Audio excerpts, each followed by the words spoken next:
Hello, and welcome to the 4th anniversary of Malt and Magic. What an absolute milestone it is. So, we will talk more about that in a minute. I am super stoked for tonight. There's lots to discuss, which we will discuss in just a second. But first, let's talk about what happened last week. Or not last week, but previously on Malt and Magic Campaign 2, as last week we were doing our epic close of Orbital Blues. So last time on Malt and Magic Campaign 2, the party basked in the glory of their triumph over the Cathedral of Sin.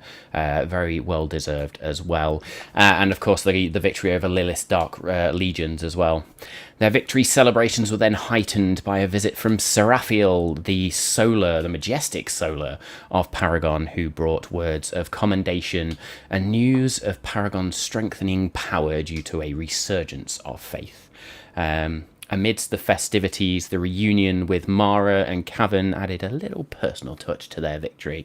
However, the joy was then tempted by duty as the Planar Detective Agency turned their attention to the pressing matter of interrogating one Silas Vaughan. Their questioning uncovered unsettling truths about Vaughan's connections with the elusive Vane Shadowthorn, and Silas then managed a dramatic escape in the form of mist, which may allude to what they are, but leaves the team with more questions than answers. So now, as the party gears up to rescue Callum from the clutches of the Lord of Winter, this week's focus shifts immediately to one Edgiest Bones, who's, been up to stuff with Takami somewhere. So we're going to visit that in just a second. So yes, welcome to episode 64. This episode will contain themes of supernatural violence, potentially of coercion, discussions of cult activities have already been had, but there may be more.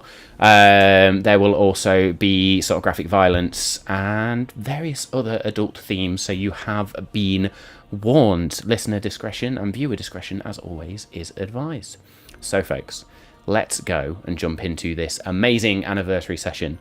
Let's roll.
Come on. Hello! Happy 4 years. Woo! Woo! Look at all that new sexy artwork as well. The new artwork. Oh.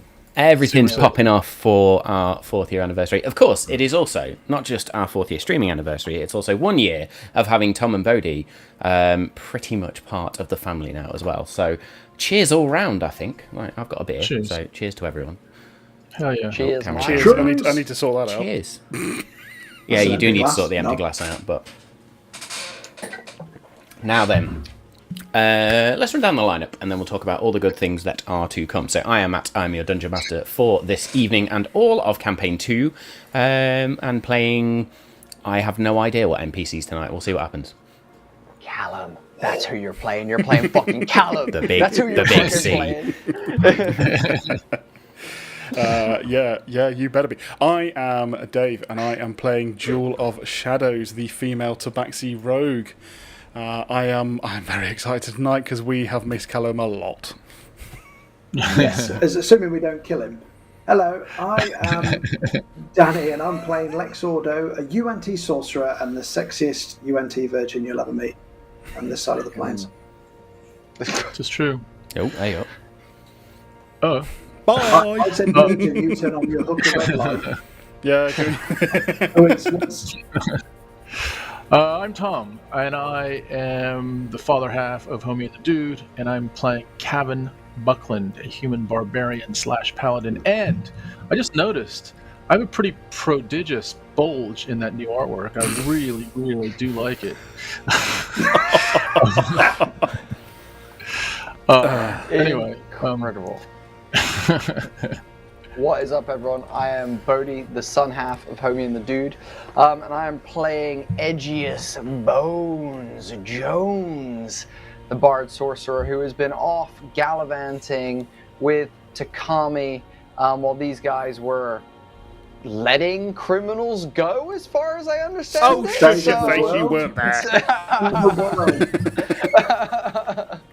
You're just jealous because your artwork doesn't have any bulge. Do you know, it's a constant problem for Edgius. It very much does have a Ghost Rider vibe, though, and I am here for it. Yeah. It's flat in the front like There we Ken. go. So yes, I suppose we should absolutely massively thank Becky once again for the amazing artwork, which is now everywhere. It is on the website. It is here. It is also on the intro, which was all updated. You'll see all fonts have been updated as well. So yeah, all fitting in with the new sort of branding that we're doing. So yeah, holy shit, guys, 4 years. 4 years. that's incredible. It's quite an achievement. Fucking So years. it's amazing. I still want to spend this much time with you. On I a was weekly just basis. going to make that same insult, so you beat me to it. You haven't got sick of me yet. You need to TPK? press all the buttons. Rocks fall, everyone dies. And there we go. I mean, Matt is, if anything, surplus to requirements. Well, judging by the last... So I re-listened to episode 63, and there's a moment which I need to clip where you guys start DMing yourselves and just, yeah, have advantage. Roll this. Like, I'm just... What the fuck? So, no, it's all good fun. Listen, we will get into the episode in just a second, but the other thing, of course, that is going on tonight, or at least starting tonight, is our massive, massive bumper giveaway that we are doing. So if you've joined us on the perfect evening, as there's lots of stuff to give away. Let me just bring up all of the details around that once again. So, yes, all over the next couple of weeks, we'll be announcing the winners of this particular giveaway on the 16th of September. So you've got a couple of weeks to go and earn some tickets. And yes, there are various ways of earning tickets. There is social media engagement. I will post all of these instructions on our Discord channel, but also on social media. So if you like a post, that is worth 1 ticket. If you share or retweet a post, that is worth 2 tickets. If you follow us on social media, that is worth 3 tickets. If you join the Discord server, that's also 3 tickets. Now we start to get into the big boys. If you subscribe to us on YouTube, that's 5 tickets. If you follow on Twitch, that's also 5 tickets. And then you can really start to boost shit. If you tune into a live stream, so anybody that is here tonight with us will immediately get 10 tickets, which puts you in a huge position to go and earn sort of, or win those prizes. You'll also get an extra 5 on top of that if you drop into the chat and say hello, interact with us. We don't bite. Yeah, we don't. There's even more ways to earn though. Don't knock it just yet. So if you want to earn 15 tickets, you can submit fan art or a story or anything like that, whether it's on social media or on the Discord server. And then if you make a post using the hashtag Malt and Magic 4 years, that is also worth an additional 5 years. So yes, 5 years, 5 tickets. 5 years. Please note that these tickets are not directly replaced with Ticketmasters and cannot be used to go to Oasis. I'm sorry. Sorry, I must be the only person in the UK that could not give a flying fuck about I don't, Oasis. and that's why I'm making the joke about it. Yeah. These are not refundable. So there we go. Yes. Yeah, they are virtual kits and they are only relevant to this giveaway. Thank you for the follow. God, there we go. Straight off the bat. There we go. Someone's listening. 15 tickets straight to you. So thank you so much for that follow. Cool. So that's the tickets. The prizes are Oh, amazing. shit. So we've got so much stuff to give away. It's unbelievable. First of all is the stuff from Malt and Magic, which is one of our custom character sheets and combat workflows. We've been testing them amongst the group over the last few weeks, and they have been really well received. So you'll get a custom one of them, which we will work together on. There are some black and gold dice on offer as well. They are very, very shiny. You can go see what they look like on social media. We have, thanks to our amazing friends at Trade and Tested and Abby at Trade and Tested, she is currently creating us a special dice tray bundle, which has been slightly delayed due to some fabric issues, but it's okay. So you will win that. Then from our amazing friends at Homie and the Dude, Tom and Bodhi, and all of the other folks at Homie and the Dude, there will be a PDF bundle of not only Sky Zephyrs, but also the Wandering Tavern. Fletch from the Eldritch Press has also thrown some stuff in. So there is a Roll20 conversion of Into the Veils on offer, and also a PDF copy of, I forget the name of it now. I think it's Gate of the Shadow Mage. Sorry, Fletch, you can shoot me later, buddy. And finally, as if like there wasn't enough in that, we've also got another PDF bundle of all of the materials from the Mystic Quill Collective for the Book of Life and Death. So the little playtest pre-stream thing that we did about a month and a half ago now, I think. Nikki and the team have thrown together the primer, the actual adventure module, tokens, magic items. It's all in there, ready to be won. So massive, absolutely massive. Yes, I will immediately during the break post all of the details of how you can win onto social media, and yeah, get in with it. Let's go. And how long does this go on for? And hot off the press, because my father's an absolute legend. We are also going to throw in another Malt and Magic Dice Tower. Oh! So if you've not seen them before, if you've not seen them before, it's one of these amazing little things. Holy shit! Which, yeah. They are beautiful. Look at you guys. Very nice. Very nice. Very, very nice. Cool. So yes, giveaway runs for the next few weeks. Winners announced on the 16th of September, which is in a couple of weeks. We will be streaming. So yes, damn indeed. Cool. Any questions from any folks as I've run through all that? How did you manage to I don't know, I've gone cross-eyed. You're such a legend. How did I manage to procure all this? Because we have a fucking amazing family at Malt Magic here. So everyone, thanks to the Mystic Quill Collective, thanks to Home in the Dude, of course, thanks to Fletch, and thanks to Abby as well. On top of that, there are people from all of those different organisations that at some point may be guest starring on Malt Magic. Ooh. Holy moly! Hell yeah. So, Is that because spoiler you've got alert. hostages in your garage and they haven't got a choice? Generally, yeah, that's where they're cranking out all the items, mate. Just like it's a sweatshop back there. Don't worry. I'm back. I've also just wondered why my computer was lagging. I've got After Effects open still. Whoops. Yeah, I did that a minute ago. I still had Adobe Audition open from Friday. Yeah, I mean, because I was rendering the intro and I've realised that it's still open, hogging all the resources. I'm like, what the heck? Anyway, moving on. Very good. Excellent. Well, what a start to an episode. So, yes, thank you once again to everyone. Thank you to you four as well for being amazing over the last 4 years or a year. I love you all. This is an absolute joy to do. Again, thank you, Matt, for 4 years of herding our little bunch of cats in the right direction, because that is exactly what we are.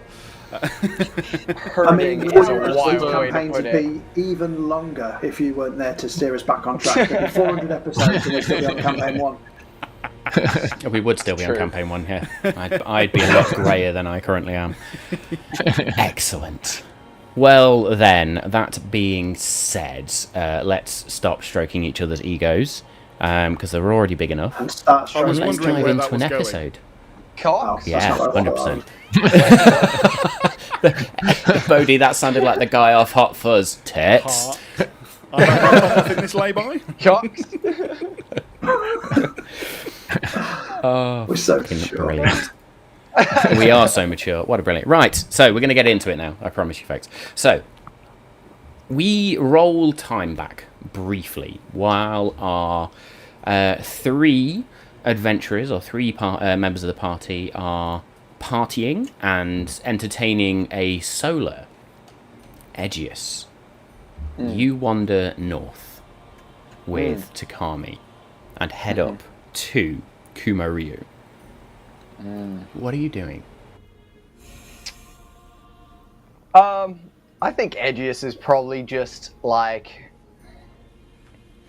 Do you know what, actually? So I think in between stupid jokes, he's probably trying to express his feelings about his frustration of the last couple of days.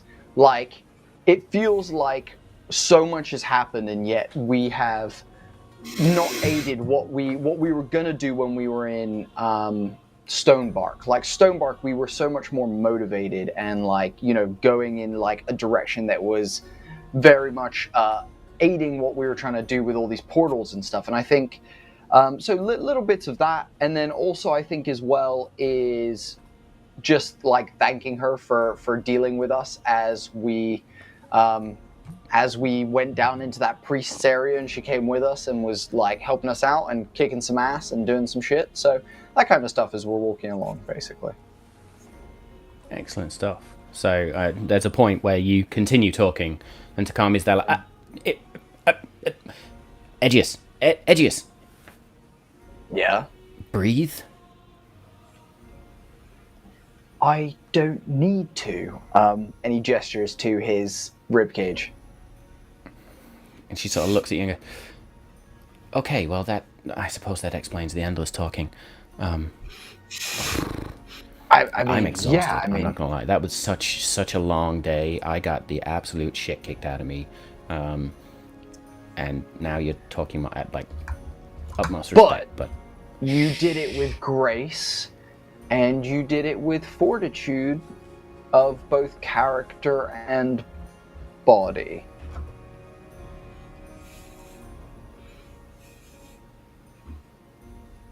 okay. So, what's your favorite color? She sort of looks down at herself and sort of in her white and light blue robes, and then her hair that is that shocking pink. Either of the two, I guess. I like a pastel color. Oh, okay. That's. I mean, I'm definitely a lot more like, you know, like reds and like blacks, but you know, that's, you know, I can see that. Yeah, we're creatures of habit, it would seem. Do you know what? Actually, I'm curious. What brought you to Kumaryu and this whole, you know, kung fu movie that you seem to live in? I'm not sure what a movie is, but I was It's born like there. it's like a tale. You were born in Kumaryu. Oh, are you related to the old guy? No. When I say I was born there, I was. My parents didn't hang around too long, so I see him as a father figure, but he's not my real dad. If that makes sense. That makes sense. Yeah, I guess that makes sense. So, you know, you're there, and like, has no part of you ever been like, fuck this place, I want to go see the world? Like, you know, like get out of town. Traveled when I needed to. So you've been to the east? Well, it depends how far. I've been to the Elven cities and not gone too much further than the deserts. Okay. Yeah, cool. Well, hey, very traveled. That's super cool. I like someone who's traveled. That's you know, traveling's an important thing for me, and I think, you know, in someone that I would want to spend more time with as well. Are you trying to proposition me? I mean, we're going to be training at some point together, and you've got to come with us now because sure, yeah. And we're a traveling group. Me and the gang. You know, we travel, so I need someone who, you know, we need people who, and because you're gonna come with us and help train me, I assumed you'd be nearby. Well, we can discuss that, I'm sure, but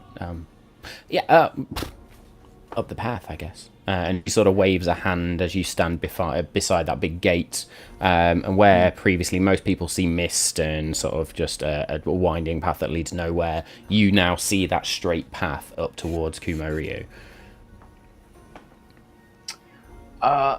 Ed just gets a chill down his spine from having walked this path the last time he was here, and he's like, and he looks at her and he goes,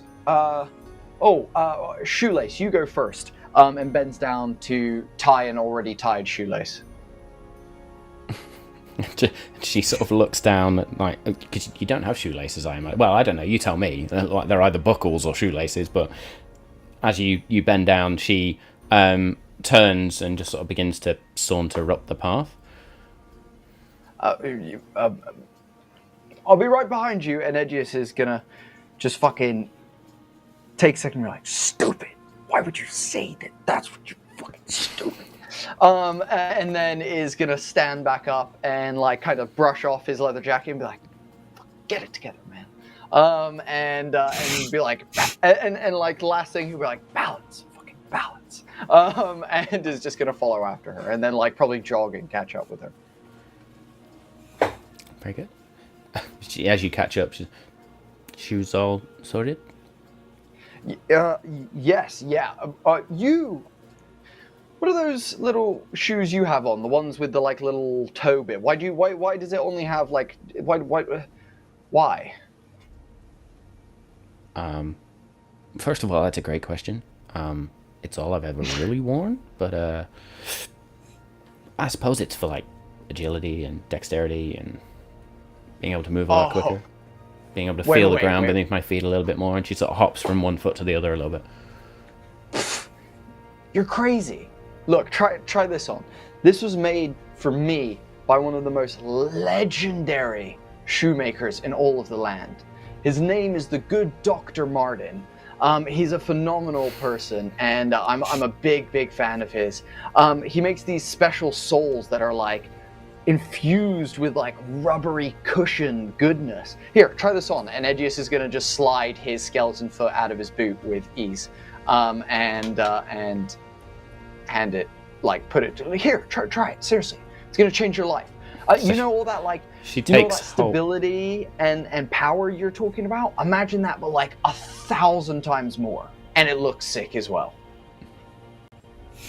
She takes hold of the black boot and then sort of shakes it a little bit and then tips it up, and a few coins drop out into her hand. Did you want that? I didn't say look in the shoe. I said just put your foot in it. Those are mine. And he's gonna like take them out of her hand and slip them in the other boot. I'm not just gonna stick my foot in things. That's asking for trouble. Wow. I mean that's smart. Yeah, I definitely should put that on my list of rules. That's smart. Yeah. But no, trust me, it's safe. There's no more surprises in there. She wanders over to a little tree stump, sort of sits down on, undoes the sort of sandal that she wears, if you like, the monk's sandal, and takes it off, and then slides her somewhat delicate foot into the boot and laces it up, and then sort of stands up. It's a little heavy. Yeah, but trust me. Now imagine, so do that thing where you like jump and you do that like it's like I don't know how many times you spin. It's got to be like a 1080 or some shit, and then you like hit them with like the last leg that they expect, but make that the boot leg. Try it on that tree that's cracked over there. She looks down at the boot, looks at you, and then just jumps and does a full taekwondo spin kick and brings the boot down on your head. Can I try and block? Can I try and like balance reaction martial arts block? Absolutely can. For this, I'm gonna ask for a contested dexterity check, please. Straight dexterity check. Fuck yeah. Fuck yeah. Fuck you, Takami. Not today. I'm too balanced for this shit, bitch. That's an 18. Okay, you get an 18 and I get a 16. So she brings that foot sort of down and you block, and her other foot sort of lands on the floor, and she's just now like almost in a half split where the heel of the boot is almost down. And she lands and then just does the whole Neo thing where she brings her leg out to the side and then locks it in. I would like to take a step in, and I'd like to sweep the supporting leg. And, like, push her chest and sweep the supporting leg, judo throw style. And put her on the ground.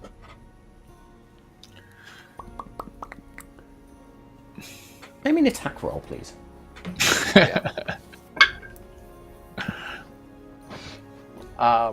Okay, this is perfect. This is perfect. I rolled a 4. So it doesn't matter what I add to it, but I rolled a 4, so she probably easily jumps over it. I'll say as you go to sweep the leg, her other leg, her non-booted foot hops over it, and she just then whips around you, and she's going to try and bring that arm that you'd sort of grabbed her with and just sort of twist it behind your back. Awesome, hell yeah. Yeah, hell yeah. Do I have to roll anything? I'm just going to say, because you absolutely failed on that fucking attack there. She Yeah. does. She's got your back sort of pinned, or your arm pinned behind your back, and she's just there like, now. Oh, okay, yeah, you win. That was my bad. I just wanted to surprise you. I wanted to see if I could do it. She lets go, and then, does that actually hurt when you've not got, like, tendons and muscles and ligaments and stuff? Yeah, but like, so... Well, I've never explained this to anyone before, but I have a theory. I call it the arcane musculature theory.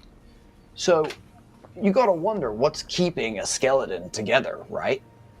Well, I have a theory that there's these like magic tendrils connecting my joints, and like if I overstretch them, it's kind of like, you know, having a ligament tear or something like that. So, I think that's what's going on. But one day I'm gonna surprise you, and you're not gonna be ready for it. I've seen you take your arm completely off. Yeah, but that's by choice. I mean, like, when you're doing it, like, I'm not choosing to pop my arm off. Like, I could let you pop my arm off, but that would, like, you know, it's a consent thing. I think the magic feels consent. I get it. There's like a volition type thing around how the magic works. Yeah. Well, at least that's my theory. I mean, I haven't performed any tests, gathered any secondary evidence, no real hypothesis, just an idea that I had when I was drunk once with Calvin. Sounds a whole lot less cool now that I say it like that. I mean, I don't know, having literal magic hold you together is pretty cool. So at that point, she's going to take the boot off and sort of hands it back to you, and then goes and ties her monk sandal back onto her, and sort of over her leg and a calf and that. As they start walking, Edgius will kind of like take a step like closer to her as they begin walking, even though the path is like ample wide at this point. And he'll notice that he's too close, and then take like a step and be like extra far away, and we'll just be like, I mean, like your 8-arm thing that you do is like that's pretty cool, like magic stuff that's cool, like, you know. Yeah, I suppose so. It's I don't know, apparently I get that from my parents. Oh, your parents were like had lots of arms? Oh, well, no. That I did learn. Kind of. Then there's other stuff that I definitely got from whoever mom and dad are. Sort of like this weird dream stuff. Like, yeah. I don't quite know how to explain it. I guess. Like as in, like, you can I've never had to. No, I've got like kind of into like dreams. And at this point, she stops speaking, and you hear her voice in your head. I can do this. Ah! How did you get in there? That's my personal space. Get out of there. Get out of there. Please try and take your head off.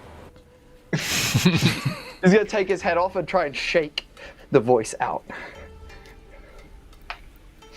Sorry, she starts speaking again at this point. So I can make myself not dream and can stop people interacting with my mind. It's where the pink eyes come from as well.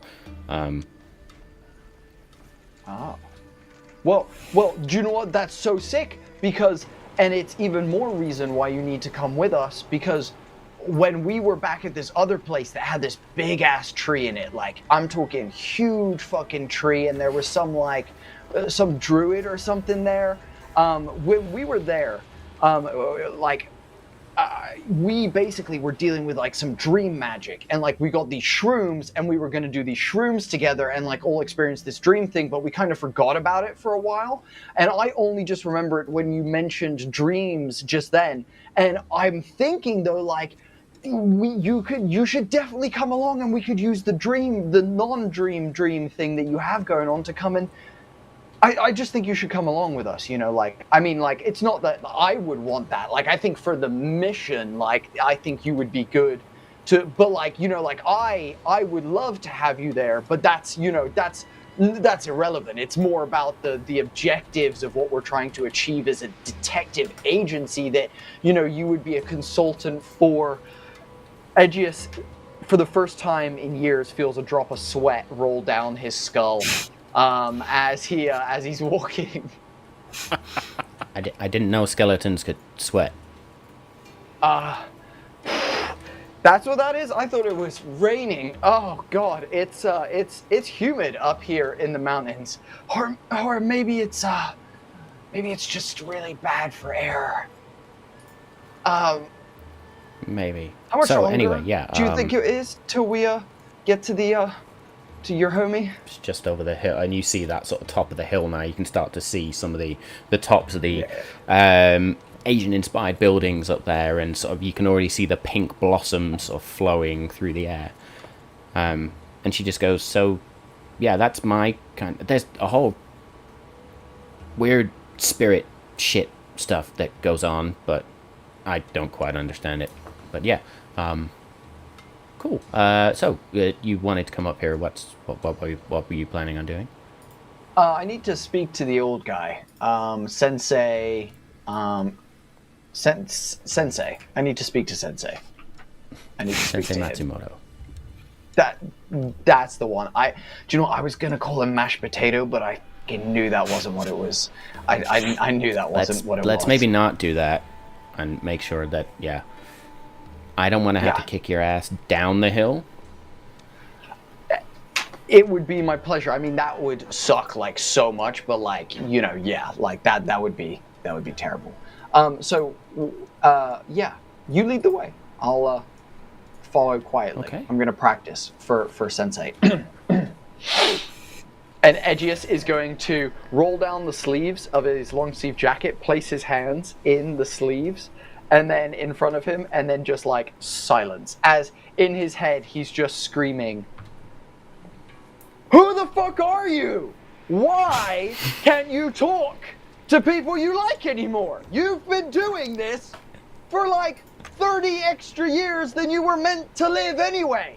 What the fuck, man?" And that's just what he's going to be thinking as he's walking along the path. Telepathically, again, she speaks into your mind. You don't have to yell so fucking loud. Oh, Aegeus, just shame. Just pure, unbridled shame and embarrassment. And maybe his bone cheeks turn a slight rosy color. At that point, she sort of goes, "Sorry, I probably shouldn't have intruded there." But yeah, anyway. And she tucks her hands in and begins to sort of slowly shuffle in. And you approach that sort of grand, almost temple-like building, if you like. And she... there's we'll say, a small drum outside that she just taps on a couple of times. and then you sort of wait outside and you hear the sound of a gong just, and she slides open the door. Coming? No, that means you can go in now. Oh, sick. Okay. He's gonna take his shoes off. He's gonna take his shoes off, fold his jacket, and put it on top of his shoes. Remove his Defender Wakizashi, put that down. Take out his dagger, put that down. He's also then going to take off his, basically the what's it called? Oh my god, what's the fucking thing? The vest The shard. of the verse. I'm gonna take the vest off. I'm gonna take the shard. Just anything that I can take off of my person and put in a pile, I'm gonna do so. And enter like with just trousers and belt, basically. So And I'll you walk see in. you see Sensei Matsumoto is just knelt there, and there is a tea set in front of him. Edgius is- Bonza. Sit. Edgius is going to walk in, not say a word, but in his mind be like, well, this is fucking familiar. As he walks in, he's going to like walk straight, not looking at Sensei. And then as he gets to in line with him, like parallel with him, he's going to turn sharply on his feet and then walk towards him and then squat down in one movement, unfolding his hands, placing them on his knees, and be like, and bow his head. Bow his head. That's what he's going to do. He's going to bow his head. And the Sensei sort of bows in return, but keeps his eyes like dead at you. And actually, sort of, there's a reed that he pulls out and just whoosh, snaps underneath your chin, so you have to lift your head up. My empty sockets staring back into his eyes. Keep eye contact. Very important. And he sits back and then takes sort of the tea set and crushes a number of leaves, puts it in a strainer, and then with the fluid movement of a martial master just pours the tea in, and then puts it back and sort of turns the tea set so the cup faces you. Take. Drink. At instruction, Edgius will then move, pick up the cup, bring it to his face, sniff the smell of what I assume is matcha, and then take a deep, long sip, maintaining eye contact the whole time. So Not hoping you were saying going to a draw on word. your face with that pen then.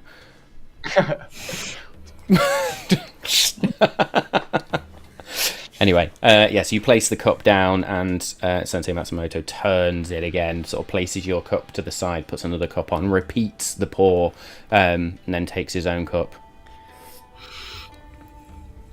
So, Aegis, tell me what to learn. Edgius looks at him in the eyes, winks, and goes, well, I learned that sometimes it's better to be vigilant and to think about what you're going to do before you actually go and do it.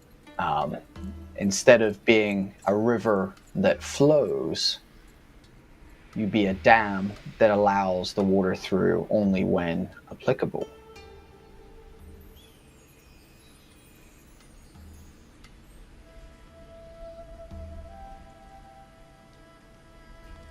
That's basically it.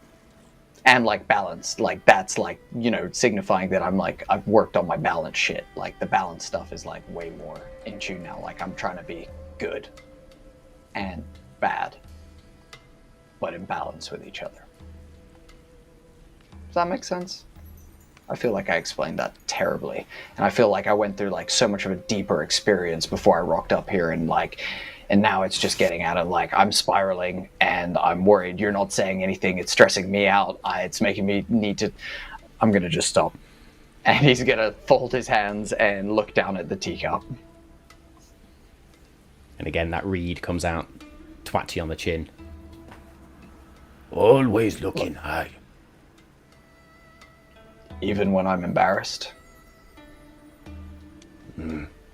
Always look.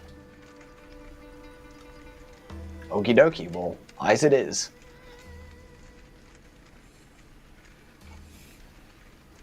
He sits there in silence and waits. And waits. Edgius just matches it and just sits in silence staring back at him. Edgius doesn't blink because he has no eyelids to blink.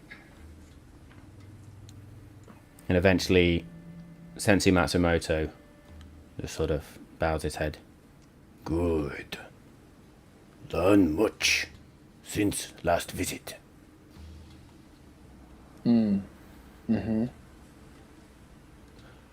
Tell me, Aegeus, what seek now? Well, like,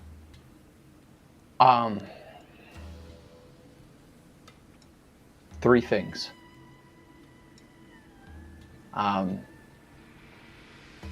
Love. He tilts his skull in the direction of Takami, not on purpose, but by habit. Love. Skill, as he looks to the katana on the hip of Sensei. And vengeance. He thinks about Klein in his head and his family. Vengeance, dangerous road. Must be clear on objective, else fall off path. I would like to right a wrong that I did many years ago. I thought I achieved what I wanted to, but I had not. And I want to right that wrong. For the world, not for me. Correct past mistake, no.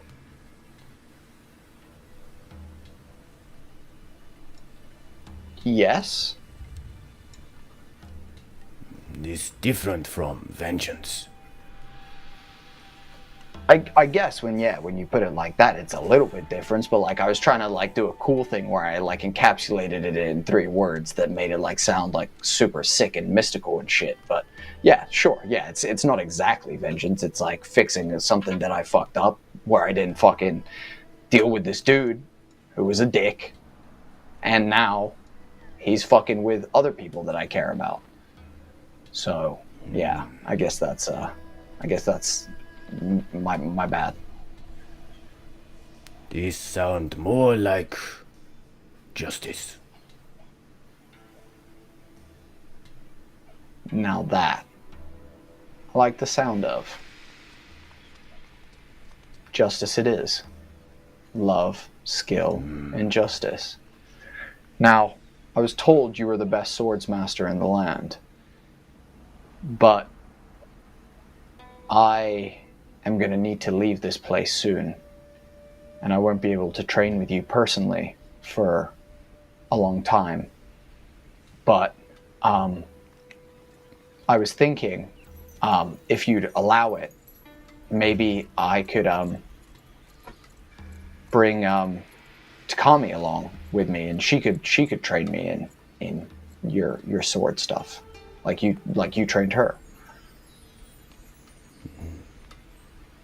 I do not control defender of Kumoryu. She go where she wish.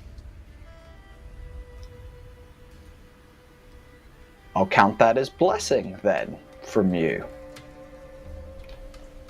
Oy. Cool. Any advice for me, or any, skill tips, love tips, justice tips? Anything just before I go on my way, or anything you want to share with me, Master Sensei? Cannot advise on love, skill, justice. These are personal to you. However, I suggest you keep three things front of mind. Always. Okay. Okay. You So, have like- made your path. Do not stray from path. Oh, okay. I like that. Sick. Sensei, weird question. Do you have a paintbrush and some ink? Like one of those like sick paintbrushes that's like really good for like calligraphy shit? And at this point, you just sort of see him take a small little hand drum to the side, and he just rotates it, and there's just this. And eventually, somebody in full monk garb just sort of comes in and bows before the sensei, and the sensei just turns and whispers in their ear, and then returns to you, and goes dead silent again, just stares at you for about 5 minutes before the same monk returns with a small leather pouch, and there is a full calligraphy set there and parchment for you. Ben, thanks. Edgius is gonna be like, he's gonna pull out the thing onto the tatami mat floor, and he's gonna pull out the ink, pull out the brush, pull his skull off, and through the base where his spine is, he's gonna put the paintbrush in, and he's gonna just write the words love, skill, justice on the front of his mind, on the front of his skull, but on the inside. And he will then put his head back on. He will fold up the calligraphy set perfectly as it arrived, holding it close to his chest. Sensei, final question. The one who I need to bring justice upon. I'm not sure a normal blade can finish him. I'm having like this super sick, really big sword being made for me like right now. It's like being made a couple like villages over. It's so sick. You're gonna love it. Is there anything like I should like look to like maybe do to like infuse that thing with anything? Like, is there any like blade magic I should like watch out for? You have all need to deal with problem. It's not size of sword, it's skill of master. Yeah, but I feel like sometimes size matters a little bit, you know? It's like, just a, like... No? Oh, hey, look, I trust you, dude. You seem to have your shit together, so if you know what's happening with small swords that create big impact, then I trust what you're saying, bro. Sensei, I just want you to know that like whatever you're doing in your life, like outside of just being in this room waiting for me as like one of the like core parts of what's happening here to come back to you, I very much just want you to know I appreciate you being here to help me through this and to do this. You know, I know you're probably like busy doing something, being quiet or something. So no, like I super appreciate you taking the time. Edgius is going to unfold Next his legs. time you return, Stand up. I will explain purpose of Kumo Ryu. Maybe. Is there like a? Do you have like a elevator pitch, like a you know, like a shortened like synopsis that you could like quickly like three like give me a haiku. Hook me up with a haiku about it. Give me the haiku version. No.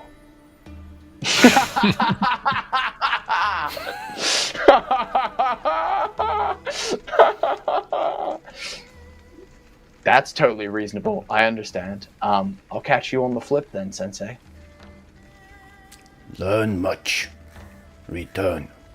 Then we talk.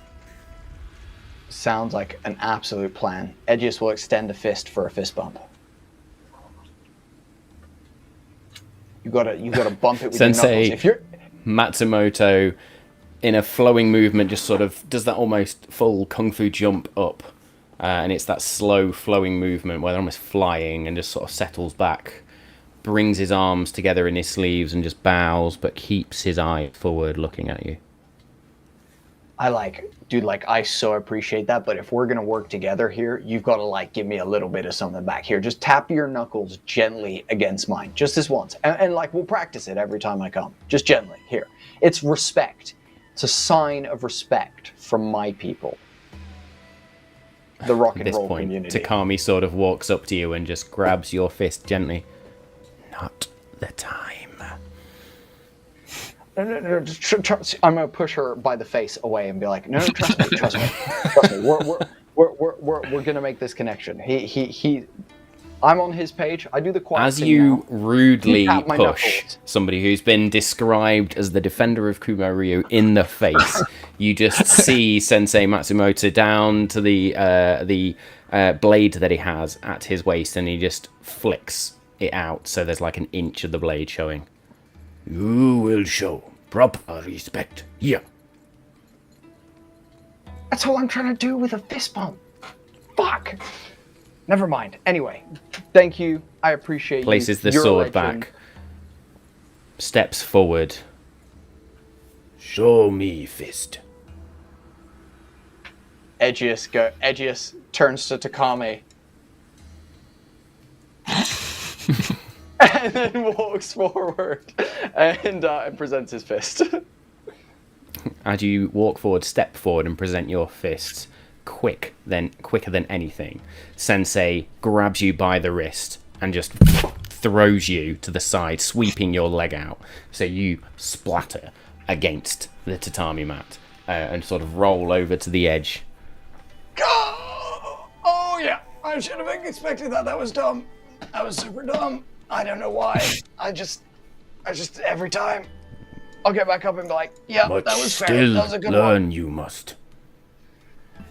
I don't know what that meant. That sentence was not correct grammar. And Edgius is gonna stand up and be like, cheers, Sensei.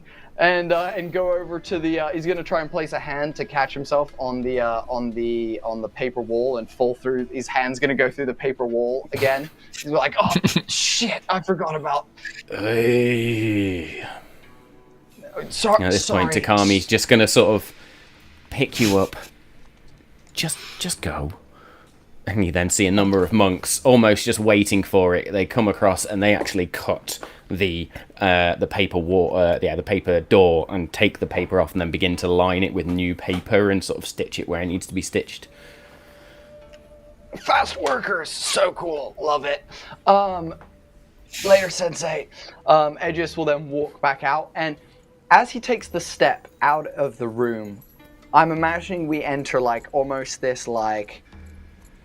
almost building music that almost goes into slow-mo as Edgius takes the first step on his actual path to becoming the new version of himself that he wants to be. He takes 2 steps and the music begins building. Then we cut to this sick sequence of him suiting back up with all of his stuff, katana into the belt, getting jacket on, mohawk brushed. And then he's gonna turn to Takami as we snap cut, and he's gonna be like, look,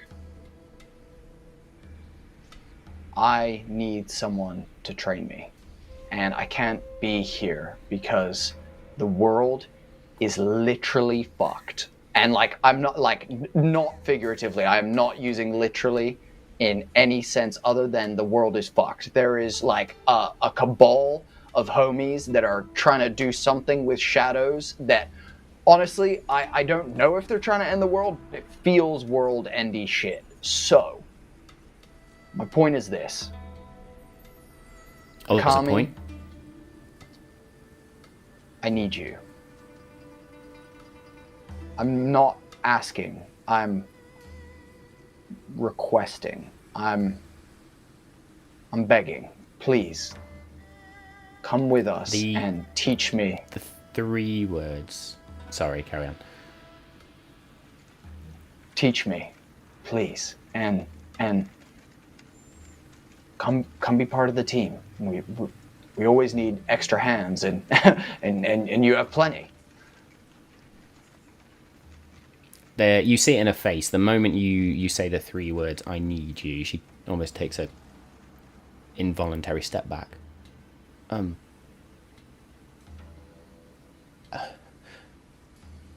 one's ever said that to me before.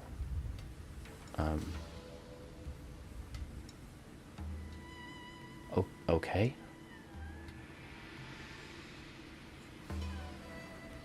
Well, then there's nothing else to say other than let's go fuck some shit up.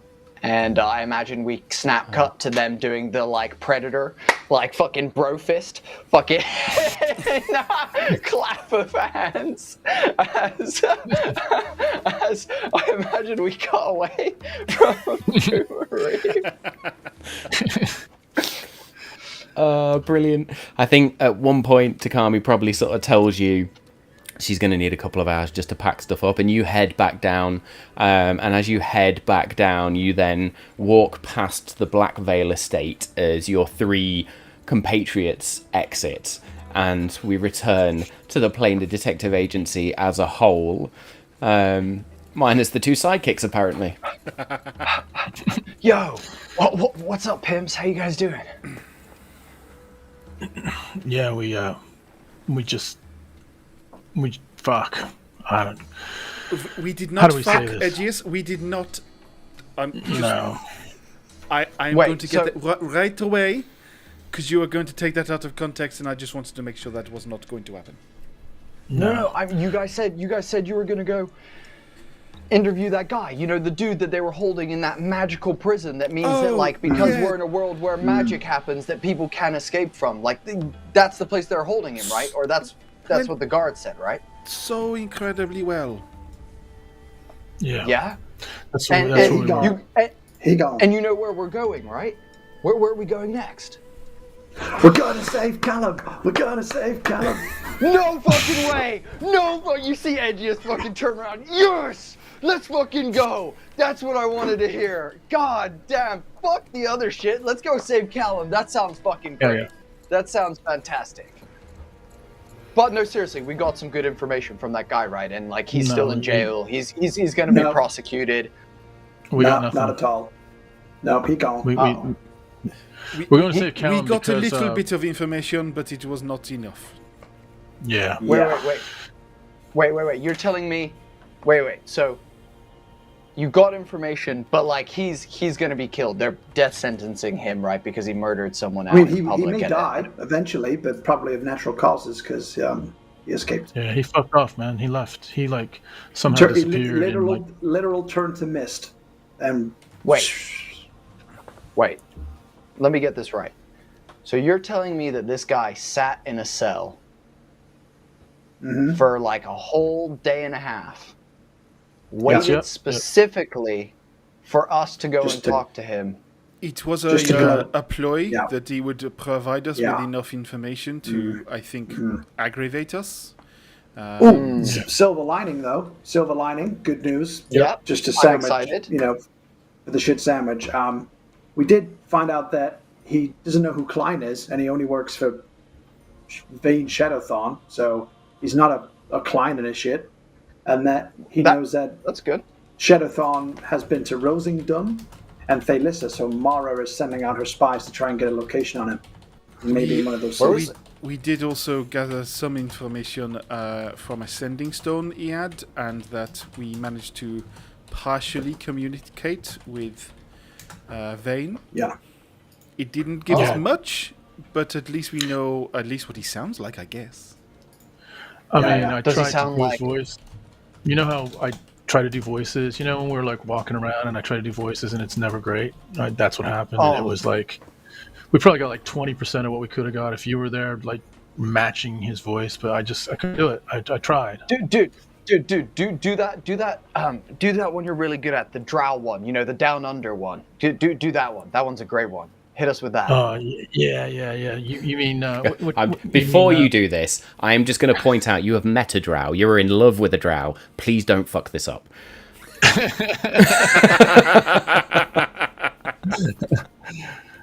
She's currently pregnant with your baby and you don't know. But I say, "Oh, Callum, you're so mysterious. I fucking love your body." That's accurate. You know, it's almost like Mara's here with us. Mara, you Yeah, are. Mara's I currently would not like with to you. ask. I would like to ask a question, and that is, what the actual fuck? Huh? What? Who was that? Who was that supposed to be? Was that Mara? No. was Mark. I'm Yeah. just You like didn't just hear any it? normal drow that might be attracted to me, and I mean, I have this thing with drows. Yeah, don't ever do You it haven't- in front of her. She will kick you square in the gonads. No. Well, look, I did that in front of y'all because shit don't leave. Safe space. The Safe space. Planar detective agency. Yeah, exactly. It's just like homie talk. Right. Apart Speaking from of between us, those that we have captured, What's Takami doing here? Oh, Oh, Takami's not here right now. Oh, never mind. Lex, there's something that I've been meaning to tell you guys as well. You mentioned good news. I have some good news as well. Turns out, I am now a bona fide master of Kumaryu, this place where they're promoting people to masters only if you're the most sick warrior, and you have the bravest Insight check. brain. I got 22 on insight. 22 on insight for me. Edius, make me a deception check. No, it's all right. It's absolutely horse. He's going with it, yeah. You know it's horse shit then. Edius would then be like, but I have some great news. Takami has agreed to come with us to get Callum and to help us on our adventures while she trains me further so that I can be even more of an ass-kicking, badass than I already am. That is very good news, Edges. that is great. Yeah. news. Where I like is to- she? Yeah, We we'll gotta go go. now. We gotta go now, man. Yeah. Where? To get Callum. There's no time like the present. I mean, Do you want to just wander to Empowers Unite right here, and we open the portal right with this? No, a lot of people Per- around. perhaps slightly I'm outside thinking- of the city, I'm thinking. Lex, actually, you are Well- better knowing this. well, yeah. What I'm thinking is we need to do it in a place where we potentially can leave the portal open, so we can get back through it, but not leave it out in the open so people can just wander through by accident. But then Yes, again, let's thinking do it in about the center of the tavern, and people randomly end up in the Feywilds. This is If brilliant. if we do leave it open, things may wander out of the Feywilds. We don't want that. But we can only open one portal a day. So Okay, do you think we're going to be there forgive me, longer than a Lex. day? You know these better than me. Is this something we can guard against being corrupted? I suppose if it is only open a day, it is unlikely to be corrupted. Actually, we can open portals 3 times a day. It's actually closing them that's once a day, but that's we can open a couple more if need be. So if we need to get, but the other question is, do we take our mooses open it. with us into the Feywild, or do we go get some other transportation? By the way, has I think anyone they've died fed of the mooses? malnourishment at this point. I think we left them with the fucking druids in Dryamere, didn't we? No. You look back up to the gate. In fact, no, you took them back down to the Owl's Half. Yeah, and I got a Fucking bag hell, of grain. I'm so I had good a at bag of forgetting grain side with me characters. for mine, but that was it. Yeah, because we That's all might we be able have. to trade the moose, or they might help us in our quest to get Callum. I don't know. Help with a quick escape. Good shot. Is it not going to take us directly to Cavern, or is it going to take us to the plane? I don't know. I'm sorry. Well, the optimist in me is hoping, because we got, hang on, and I'll pull out the little statue of Callum. I'm thinking How this is going to be melted the is key, right? To open to It's not icy cold. melted, but you do Perfectly- notice that perfectly as fine. Lex's fingers touch the top and the bottom, the tops of his finger and his thumb start to go a little bit blue. Fucking, I'll keep switching it between hands. As you can see, this is Put it on the this is table, obviously from the Lex. Feywild, right? We can use this as the portal key But I'm hoping because it is actually of Callum and from the Frostvale, that it may take us at least pretty darn close to where we need to be. Hopefully. If not, we'll just ask the friendly Fae folk, right? They're really cooperative. Can I don't know, it's Jewel the in Frostvale, her Lord Winter's lair research towards the planes that she did, she found the map, map diagram.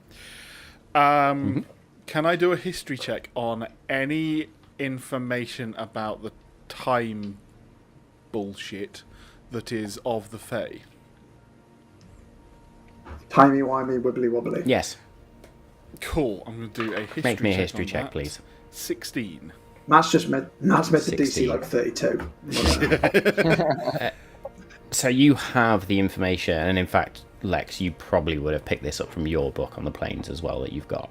And there is a specific passage on the Feywild as because it's one of the adjacent planes. There's more information on the Feywild than there is perhaps on some of the other planes that exist. And you do sort of begin to understand some of the quirks of the Feywild. You read in here the rules of dealing with the Fey. Never say thank you. Never make a bargain. Never give your name. Which we already have. You also... you also then understand around the two main courts within the Feywild. There are the Seelie and the Unseelie, but then there are multiple sub-courts within these, and there are different domains of Fey lords that you read about. But you also read that time is non-linear within the Feywild, and not the same as it is on the material plane. It can go fast, it can go slow. Sometimes you can go back in time. Who knows? So yeah. Could we? Just thinking to, like, if we can open a portal 3 times and then only close it once a day, could we open a portal and then kind of go through and then close it, but like mark where it is, right? And go in and do like Feywild stuff, find Callum, and then track back to where we marked that, and then open the second time, right? Open the portal and come the fuck back out of there. And then, like, if it's open, but we've got Callum, right? Yeah, and but then, I've heard the Feywild is like a whole other world. Like, we might appear somewhere and have to travel like weeks to go find him or something. I mean, we don't need to get back to open another portal. We can open that wherever we want, as long as we all work together and tune in to the frequency. We just need a key for this realm, which we have, because we've all got possessions from this realm, right? But I'm thinking we can only close it once, so just say we do go there and back in one day our time. We can open 3 portals, so we go open a portal, go there, close it, save Callum and his dad, open another portal, come back. I can always just close it with my gate seal spell, and then we're okay. So we can close it twice, technically, within a day. Okay, and this is good information. However, off the information we have both gleaned from our research, the Feywild does have weird time funniness. However, we did not receive that last time. So is it not that it is a unusual sub-part? Was it a demi-realm? I don't know. I'm using words I don't understand. But if it is going to take us directly there, then perhaps we are not going to have this problem. Either way, not that time is critical on our side. I do not know that this is an issue. So can we just, as you say, go and sort the portals out as we go? Yeah. I mean, worst case scenario, it's been what, a couple of days a week since Callum left. It might have been months or years to him in the Vale. Or we go and come back. It may have been weeks or years in this time, meaning Shadowthorn and Klein's. Thank you. Shadowthorn and Klein's plans have further developed because we've been gone for so long. That's the risk we take. That is my only concern. Yeah. Yes. Well, I mean, like, let me throw this out there. Mara can be maybe handling stuff on the outside while we're on the inside. Also, I'm my concern, my multiple concerns are, what if the portal we open back up takes us to another part of the world? Like, it might not even bring us back to Enoweth, let alone a part of Dryamere or something like that. So my question, I guess, is we need to try and work out how we can do the portal thing. But I'll say this, guys.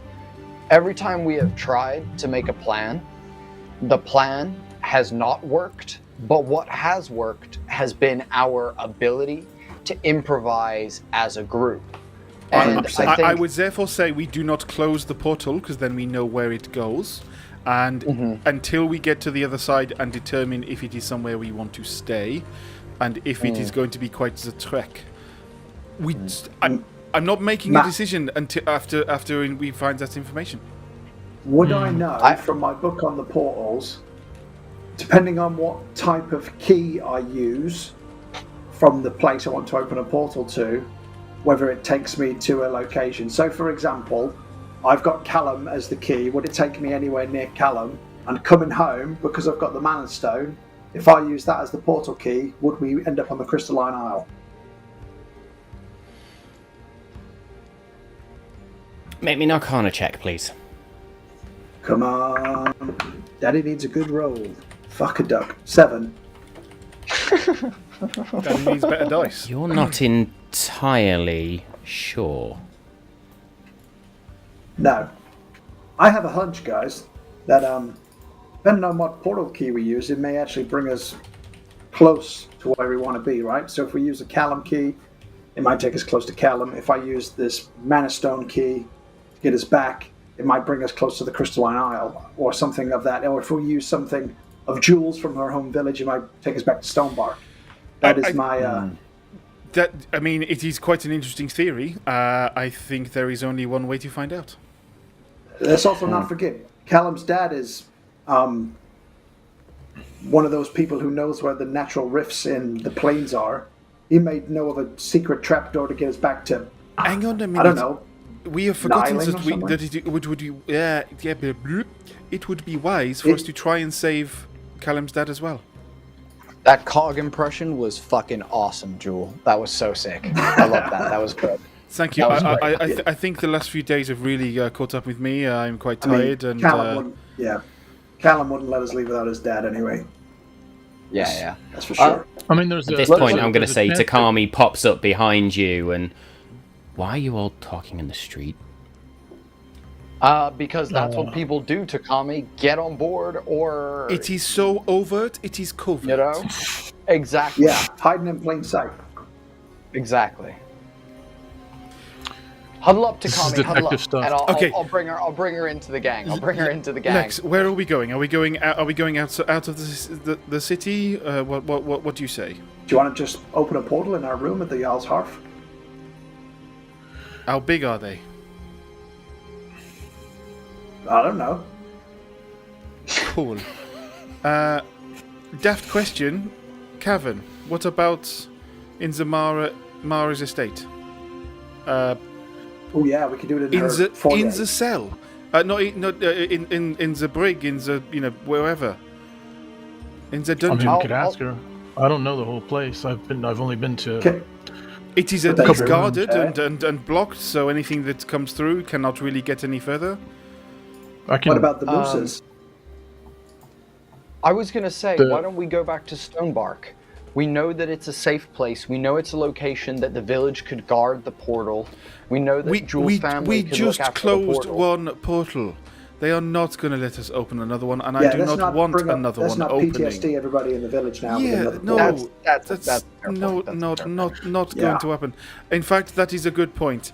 If they are in any way corruptible, let's not do it in a place where people are nearby. So let's exit the city into the middle of nowhere. I think decision made, because if it does get corrupt, at least it's going to arm a couple of squirrels and a couple traveling people. Oh, I turned to Takami and I'm like, this is how we do things. This is kind of like decisions by consensus. We just talk it through, and then, good ideas, bad ideas, and it just kind of works its way out. You will usually find we go with a bad idea, but it seems to work. So, yeah. So you all talk too much. Huh? Oh, do not taunt us with that brush. I mean, Jules, that seems there's no good. need to Yeah, sound that's so harsh. disgusted by it. That's I mean, we think Come out on. loud. That's because we need to obviously dumb it all down for Edgius here. what? So we're plane hopping, yes. We are indeed, and we are going to get a valued ally. Yeah, Okay. he's pivotal. Where are we plane hopping Good. from, and where are we plane hopping to? The Feywild. From Mara Yeah. sounds like a From good, or- her well, thing I'm sounds like assuming a good that's shout. I have no problem asking Mara, and I think she'd be more than open to finding a space for us that would be protected. I think it would work. Just don't tell her about the whole imitation Well, thing, the whole, like, Jules, that wouldn't go Jules' really well. point. Jules' point of it being possibly corruptible and then causing chaos. I think leaving the city and going out of the city is probably our best bet. Going somewhere that Alright. is secluded, away from people. Alright. That's just my thought. I don't know, Jules. Okay. Would you agree with that, or do we do it at Mara's, Jules? Should What we do go you back think? to where we closed that other portal then? That is a very long way away. I can't remember. I turn to Takami and I say, have you heard of rock, paper, scissors? But sometimes we make decisions that way as well. We just put them all down and we just go 1, 2, 3, and then we shoot. And I've heard of, like, stone parchment knife, if that's what you mean. that's it. That's the one. Yeah. Takami, do you know any secluded places outside of the city? Just points to the gate which leads up to Kumo Rio. Do you really want us to open a portal to another plane there? I feel that is quite... I mean, if it gives you somewhere to do it, then trust me, Kumo Rio is well protected. Sold! Let's go! Yeah. cool. Matt, can I please cast sending and contact Jules' father? Mm-hmm. Fucking hell, he's talking to Jules' dad more than Jules does. I'll be like, hey, what's up, pal? I'm leaving Union City for a bit. How long on the sword? Question mark. Have a nice time. Say hi to Mama Jewel, but it's like put together as one word. Typo. I love that Mama question. Jewel. You said question mark out loud. Also right? said Count question two mark out words. loud. You absolutely 2 words. 100% that. It was somewhere in the realms of being at the correct length. There's a few moments, and then you hear Paige's voice sort of back. Are you casting the spell rather than using a stone, aren't you? Yes, yeah. I'm casting. So you hear this in your head. You ask for much, young one. Sword will take a little more time. Suggest you make do for now. Family says Wanker. hello. Okay, Give yep, Jewel up to a Kumaria hug. we go. I will. Has I he will, always been Russian? Yeah.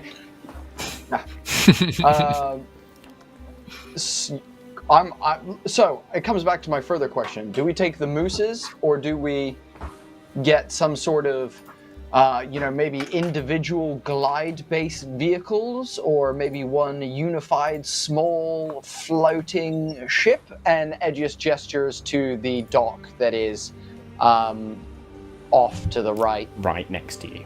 Yeah. Yeah, there. And as you look at the dot, let me bring that description up because that's a great call out. Where are we? Too many notes.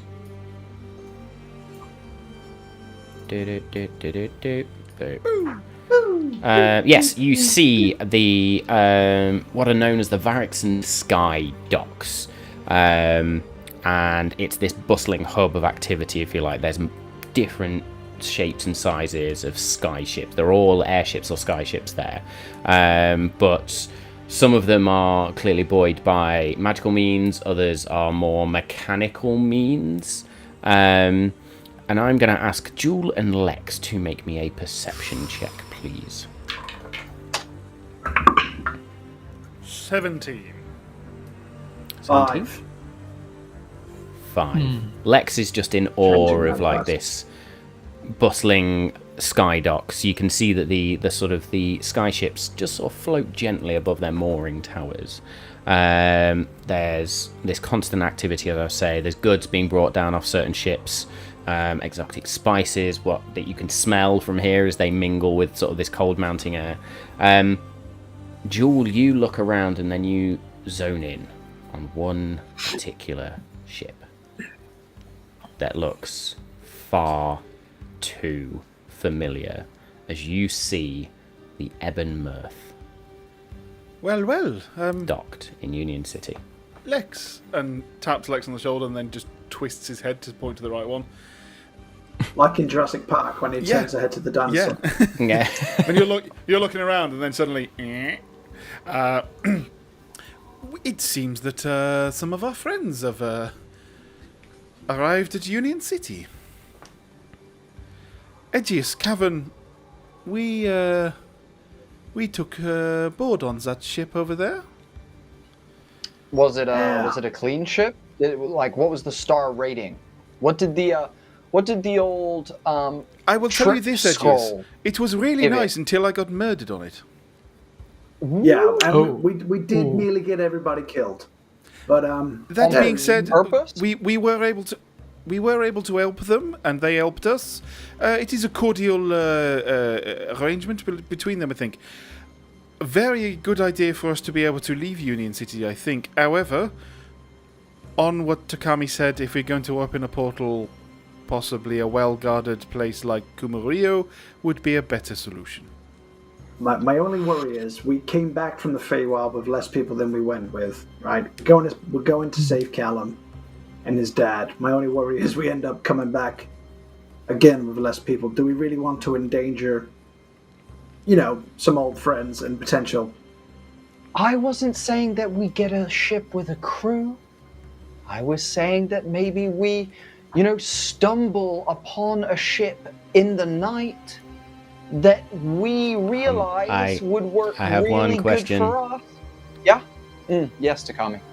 New teammate here. Question. Anybody Yes. here Go know on. how to fly a skyship? Anyone? Absolutely No. not. Nope. And Edgius, we are Not me. friends with them. A little bit. I That mean, doesn't Because I fill me with spent any time confidence whatsoever. Yeah. Okay, we're back on the moose idea. Why are we using... Why?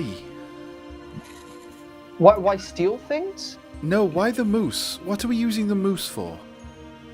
Quicker I turned transport. To to where? Takami and I'm like, this is why we're so advanced as a detective agency, because we just kick it around and then We are like the government. get We to will the talk place. about it for months and then make sure that we do not make a decision.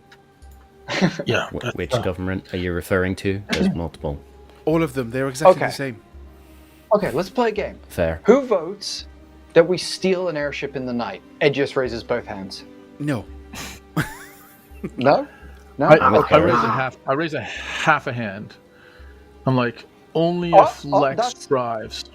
That's if Lex, Lex, if Um, you drive, I'm in. Cog puts his hand up because he Lex. doesn't know what he's doing, and like, no, bad Cog. Get back in the pocket. Who is for opening a portal at Kumario? I rose It the makes other most hand, logical half sense. hand. Yeah. Yeah. well, fuck you guys then. Let's go fucking back where I just came from, I guess. And and Ed just is gonna in a sulk start walking towards the gate. And as we're walking, and I will say talking, then. I'll be like, Go on. as we're walking, I'll be like, just strategizing here. What does the King of the Lord of Winter want more than anything? Last time we were there, he wants a portal open to the Feywild, right? We can give him that, Yes. so we've got a bargaining chip. Oh shit! Thank you, Lex. Brilliant idea. This is wonderful. Yes. That's why I'm here. The brains. Maybe he just but Lex, let me throw this out there. We don't want to open a portal for the Lord of Douchebags and him like start fucking with our world just as much as Klein is. Maybe we we're offer definitely something gonna lie like about it. No, maybe we but, do like but oh nice okay we lie about it. the That's cool. enemy I of our forgot enemy about is our friend, and also strange bedfellows and all that stuff. We can What? if he is Who a are you lesser betting? if he is a lesser evil, then we work with him and we work together. He wants that, we want something, and then we sort him out once we have put Klein in his place. Yeah, I can always just open the portal, go through it, and seal it forever when we get to the other side. Fuck that guy. Can you do it while feel he's in like- it? That would be really good. Ooh, snap him out of reality, like that old proverb about that godly figure they called what was it, Thanos or something like that, where he I snaps think it's things out of pronounced reality. Tahanis. Yeah, Tahanis. Tahanis, that's right. It's Tahanis. Yeah. It's Tahanis. You're right. You're right. It's Tahanis. You're so right. Yeah. 7 dragons Cannon, just Matt. descend on the city. It's Arms canon now. open wide. We said it in character. Fuck's sake. I imagine we're heading to Kumaru with our shit shit. Before we go up, can I purchase some? Can I have purchased some diamonds? It's either before I left these guys, like at some point in this like time gap. Can I have purchased? Off camera. How much cash have you got? I don't know, Lex. How much cash do we have? That's a very good point. 'Cause he's got it right. Yeah. 4,600 gold. Sick. I would buy however many 500 gold would get me. You can buy 1 diamond for 500 gold if you need one particular One pristine fucking diamond. diamond? For 500 gold. What are these fucking diamonds? I want the shit ones. I want the fucking ones that have not been cut. Fucking hell, a diam's a diamond. In which Jesus case, Christ. you I can mean, I have. was going to say, do you not need 5? Yeah, you need Depends 5 what spell you wanna for the use it spell for, you're right? thinking of.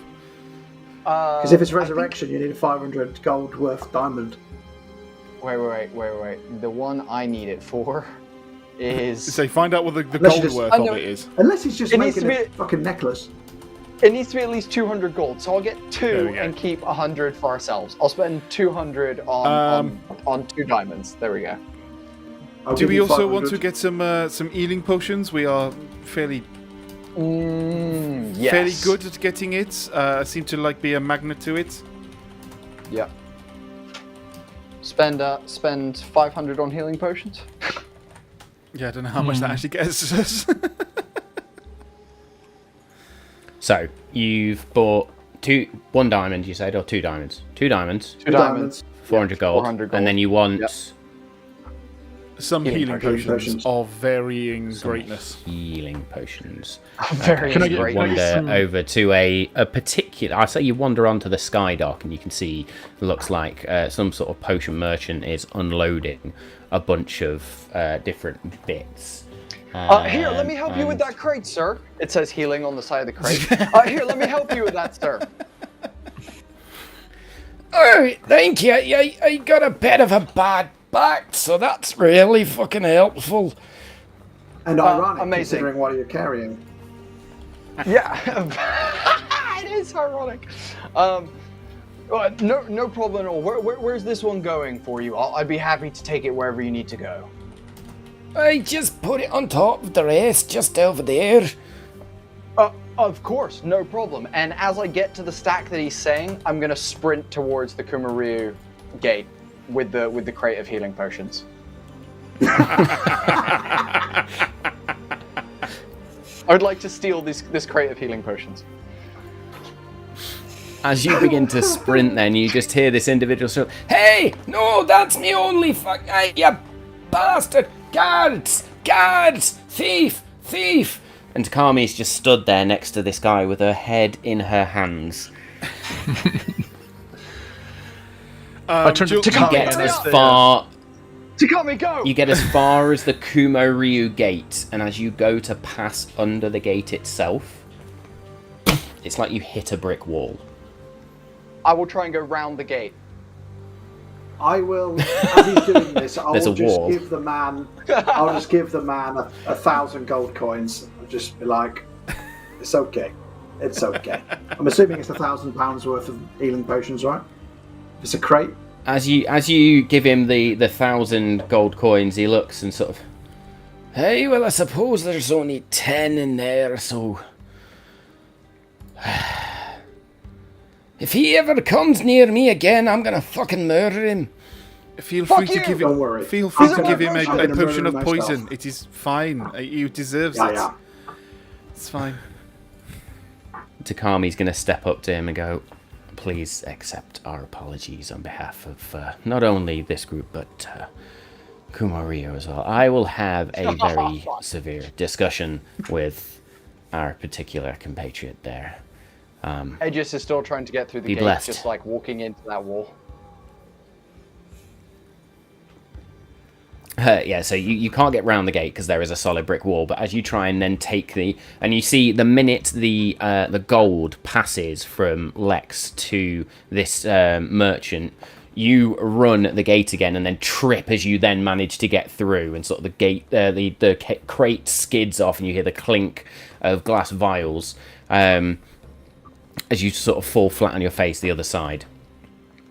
I'm like, I've got him! And then I'm just going to keep running towards Kumario, and I'll leave the gang. Okay. I'll just run So for away. the rest of you, apart from Takami, you see Edgius just seem to run into mist and disappear.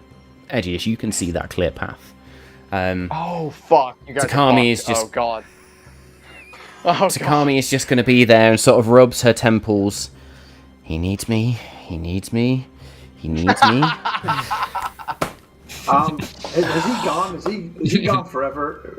Should we be worried? Oh, yeah, shit, sorry. You. And she's just going to place 2 fingers on each of your heads, and it's almost like an illusion just drops, and you can see a clear path. Oh wow. Oh, That wow. is, I hope you're all quite true of impressive. heart, because otherwise you're not getting through the gate. Just like a good trick. Edgius, the stealing I mean, dingus. If he can get Yeah, through, technically, I am absolutely fine. once he got through, it was no longer stolen. Yeah, there's all sorts of... Let's just fucking go get him. Let's go. So she says that, and we start moving up. I turn to Takami and I say, "So, what line did he lay on you? It's amazing that you're coming with us. I did not. I did like I know he's good. He's been good for years, but like you're you're way fucking it for above me. his like. You are like, I don't know. Yeah. I'm Like, sorry, what sort of so many arrangement do you weight think classes up. Edgius and I have right now? Sexual. Oh, no, you, Absolutely it's not. Yeah. Oh, okay. Please tell him that when we catch him up. Please tell him that straight away. He's going to be lucky if I don't shove one of those potions up his ass. Be careful, he No, might no, like he it. will like that. Nope, don't do that. Fuck both of you.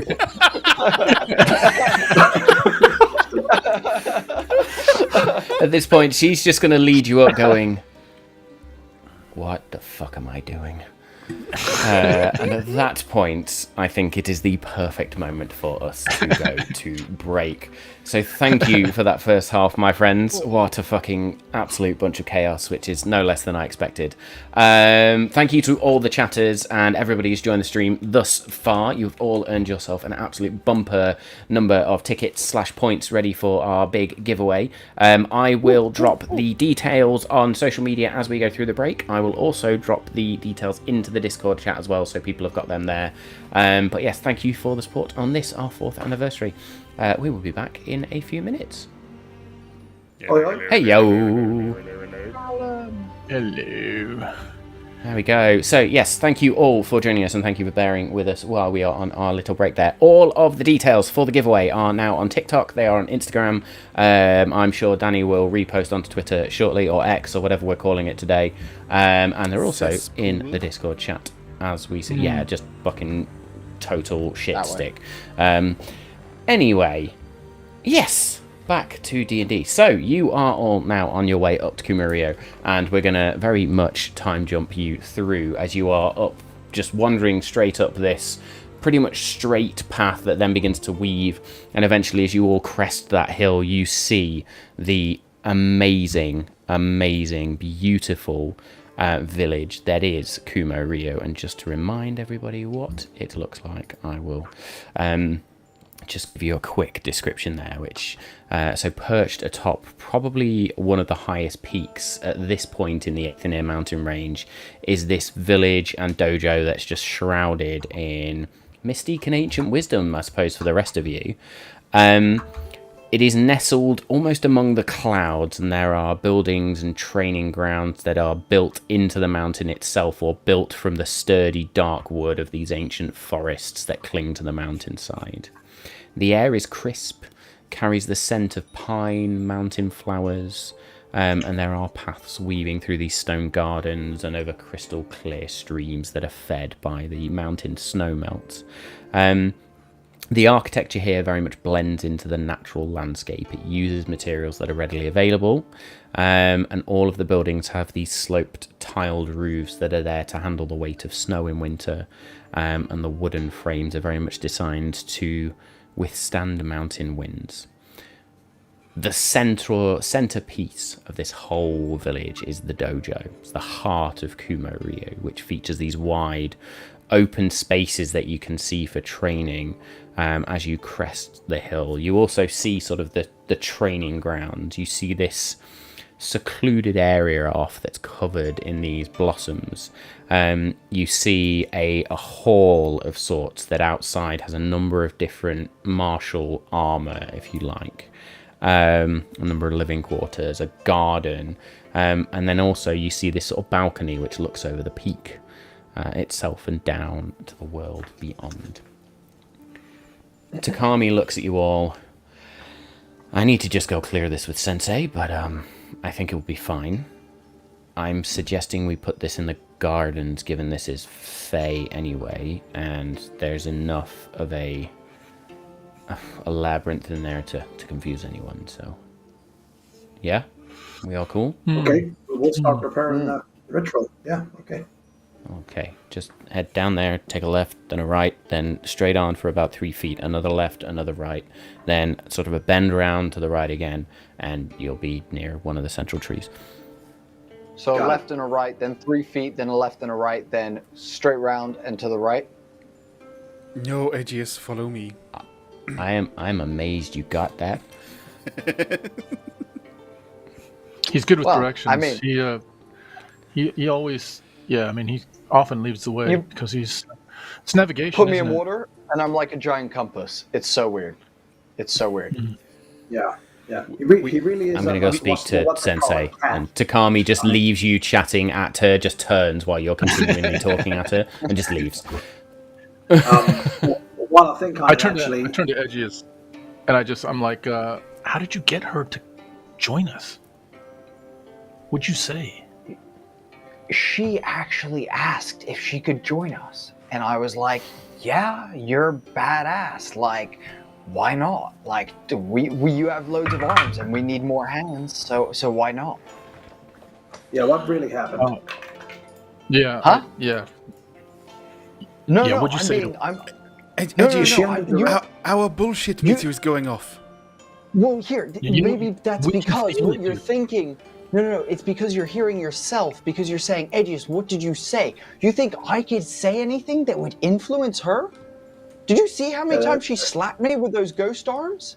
I didn't say anything. She asked me. Fond memories.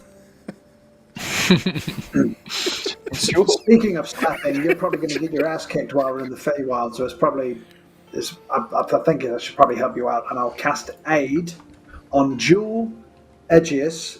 You're going to get 20 hit points because I'm casting it at 5th level. Fuck me. I'm going to 4-fall it a bit. Who needs more hit points out of Takami? What's her hit point situation?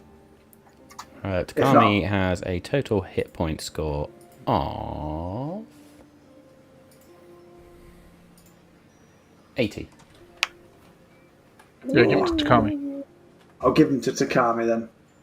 Yeah. So what? 20 hit points, yeah? Yep. You can do an extra person at that extra level, can you? No, the 5th level, the higher the level, the more points. Not extra people. So I usually do myself as the 3rd person, don't I? Oh, you're not doing you. No. He's got 90 hit points now. He's chilling, dude. Already got Yeah, 92. he's Yeah. fucking buff. I got 93 as well. Me and Callum are indestructible. I mean, Takami's now the tank with 100, so... Yeah. Damn. Operation Get Behind Takami. I think that's what Edgius has been trying for the last 3 months. Anyway. Takami comes out and you're all still talking to each other, and she's just there like, seriously, what? Takami, I'm going As to you follow then cast aid on her. You're welcome. And then I'll start walking in the direction she gave us. I really hope that was something helpful.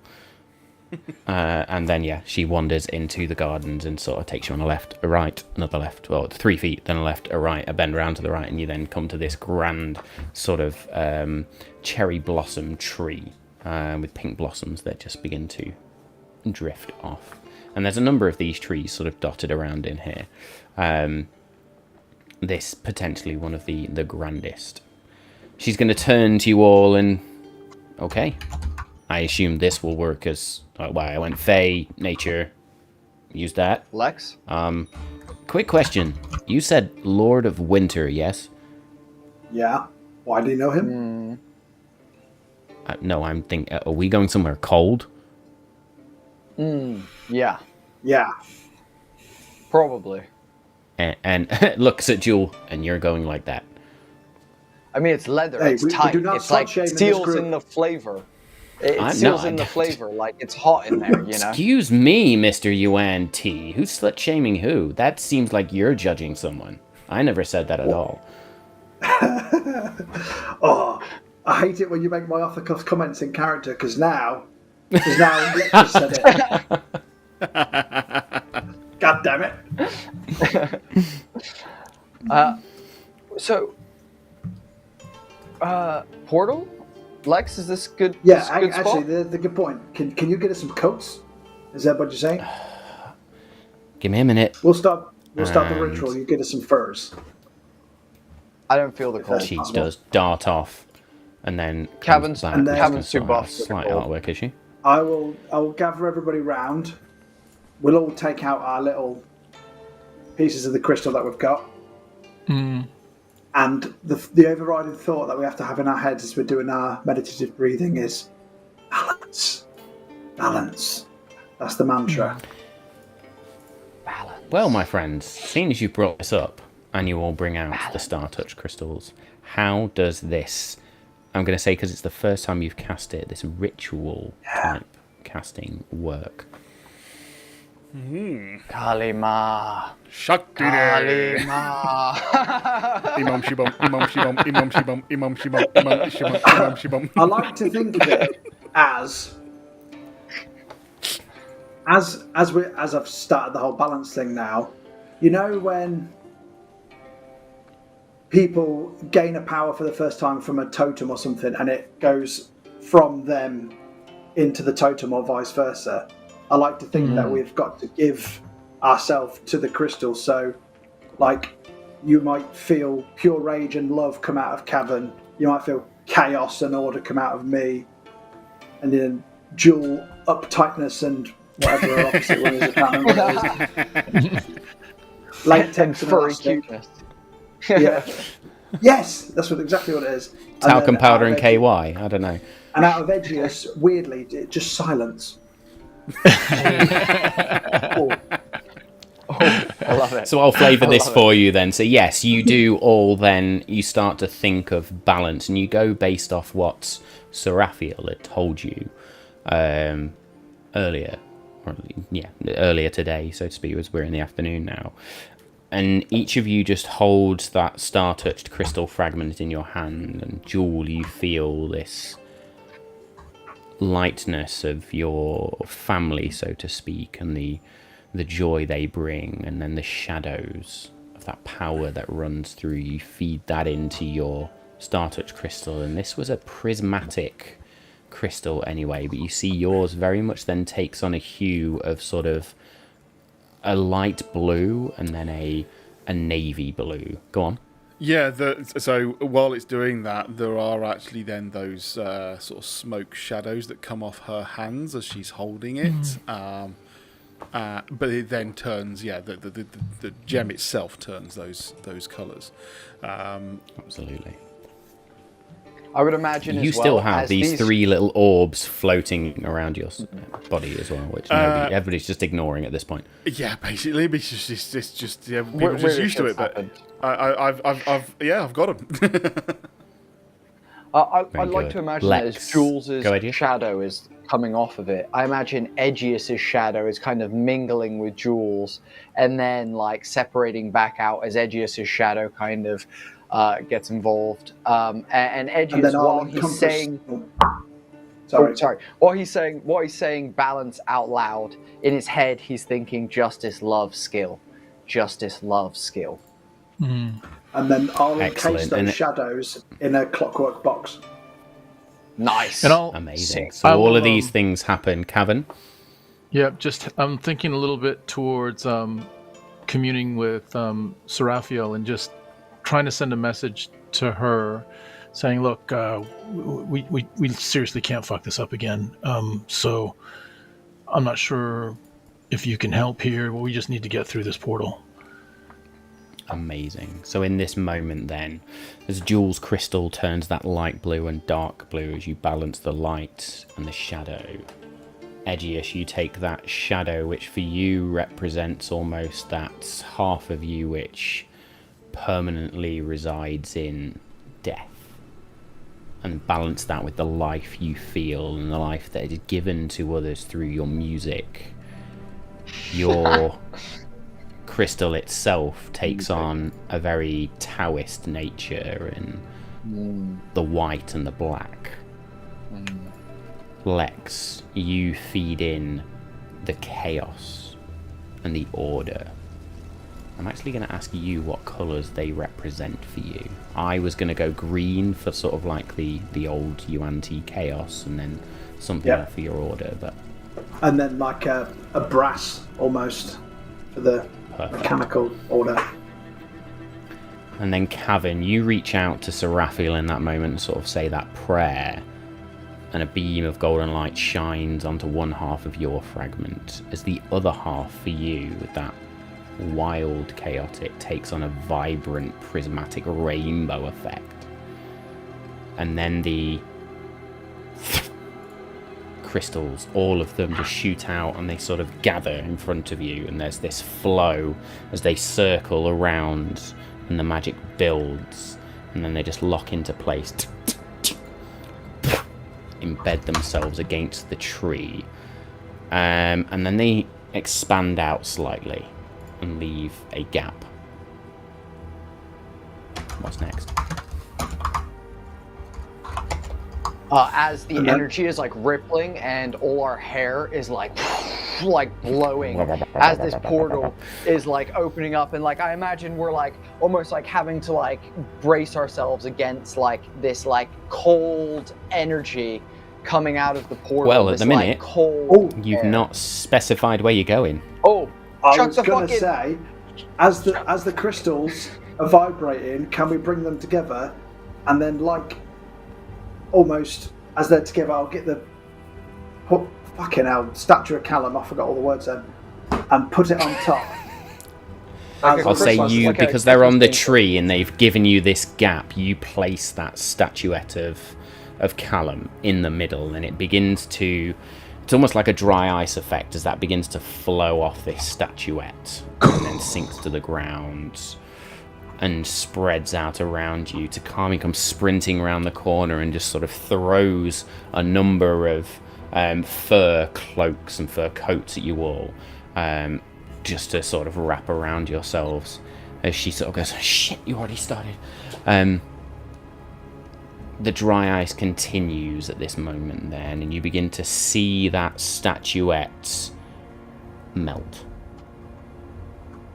And eventually then the light begins to glow from the center that is this icy white, and spreads along the tree trunk, slowly but surely, until it forms a gateway.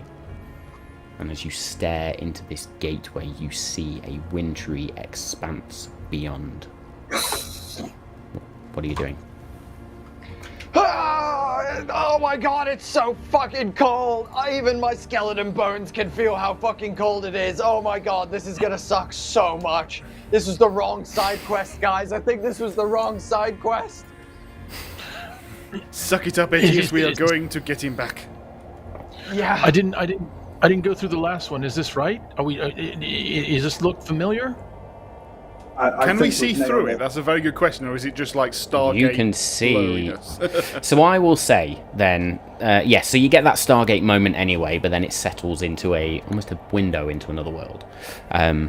You look beyond into this winter wonderland that has this twilight sky, and there is an aurora that just dances ceaselessly above. You see beyond sort of this breathtaking array of icy forests, frozen lakes, that then mirror that sky and snow-covered meadows, if you like. But you also then feel that chilling wind, and it almost seems to whisper secrets and hidden dangers that then lurk beneath this snowy landscape. I take it, even at a quick glance, we see no sign of the. It was more of a courtyard where the statues were. Nothing of that kind. That's where. Would you like I to step through the portal, Jewel?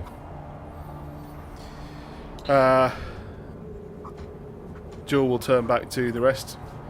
Well, are we going? Fuck yeah, let's go. Let's fucking get Callum. That's what we're here for. Okay. Yeah, Jewel will step through. Very good. As you step through then, No, go for it, go. as you step through, the first thing that hits you as you then pull that cloak around you is the icy cold. I need you to make me a Constitution saving throw, please. Fuck me. Okay. Here we go. Aegis grabs Takami's hand and is going to say, let's go, we've got this, and is going to go through with Takami after Jewel. Very good. Jewel. Oh, I'm gonna sweet. use So, I magical mean, I am guidance. just going to check. This was pretty good anyway. Yeah, okay, 16. 16. You feel that cold sort of bite into your fur, but you then pull this additional layer around you, and manage to just stave off that cold as it seeps in. Jewel's tail very much see like beyond sort of you- almost like whips round and just does that very much curl up, as well as her arms. Her tail also wraps around like, this is cold. Absolutely. So, Got 14. Aegis. Oh, so you're all stepping in 14. You do not quite get the cloak wrapped around you in time, and you are going to take 1 point of cold damage. Not too bad. Aegis, you take Takami's hand, and she sort of looks down at you and frowns for a minute, but then, and you two step through. She's going to make her Constitution saving throw. Do I need to make one as a Skelly Belly? You absolutely do. Oh, She gets well, a fuck a 14. doodle do.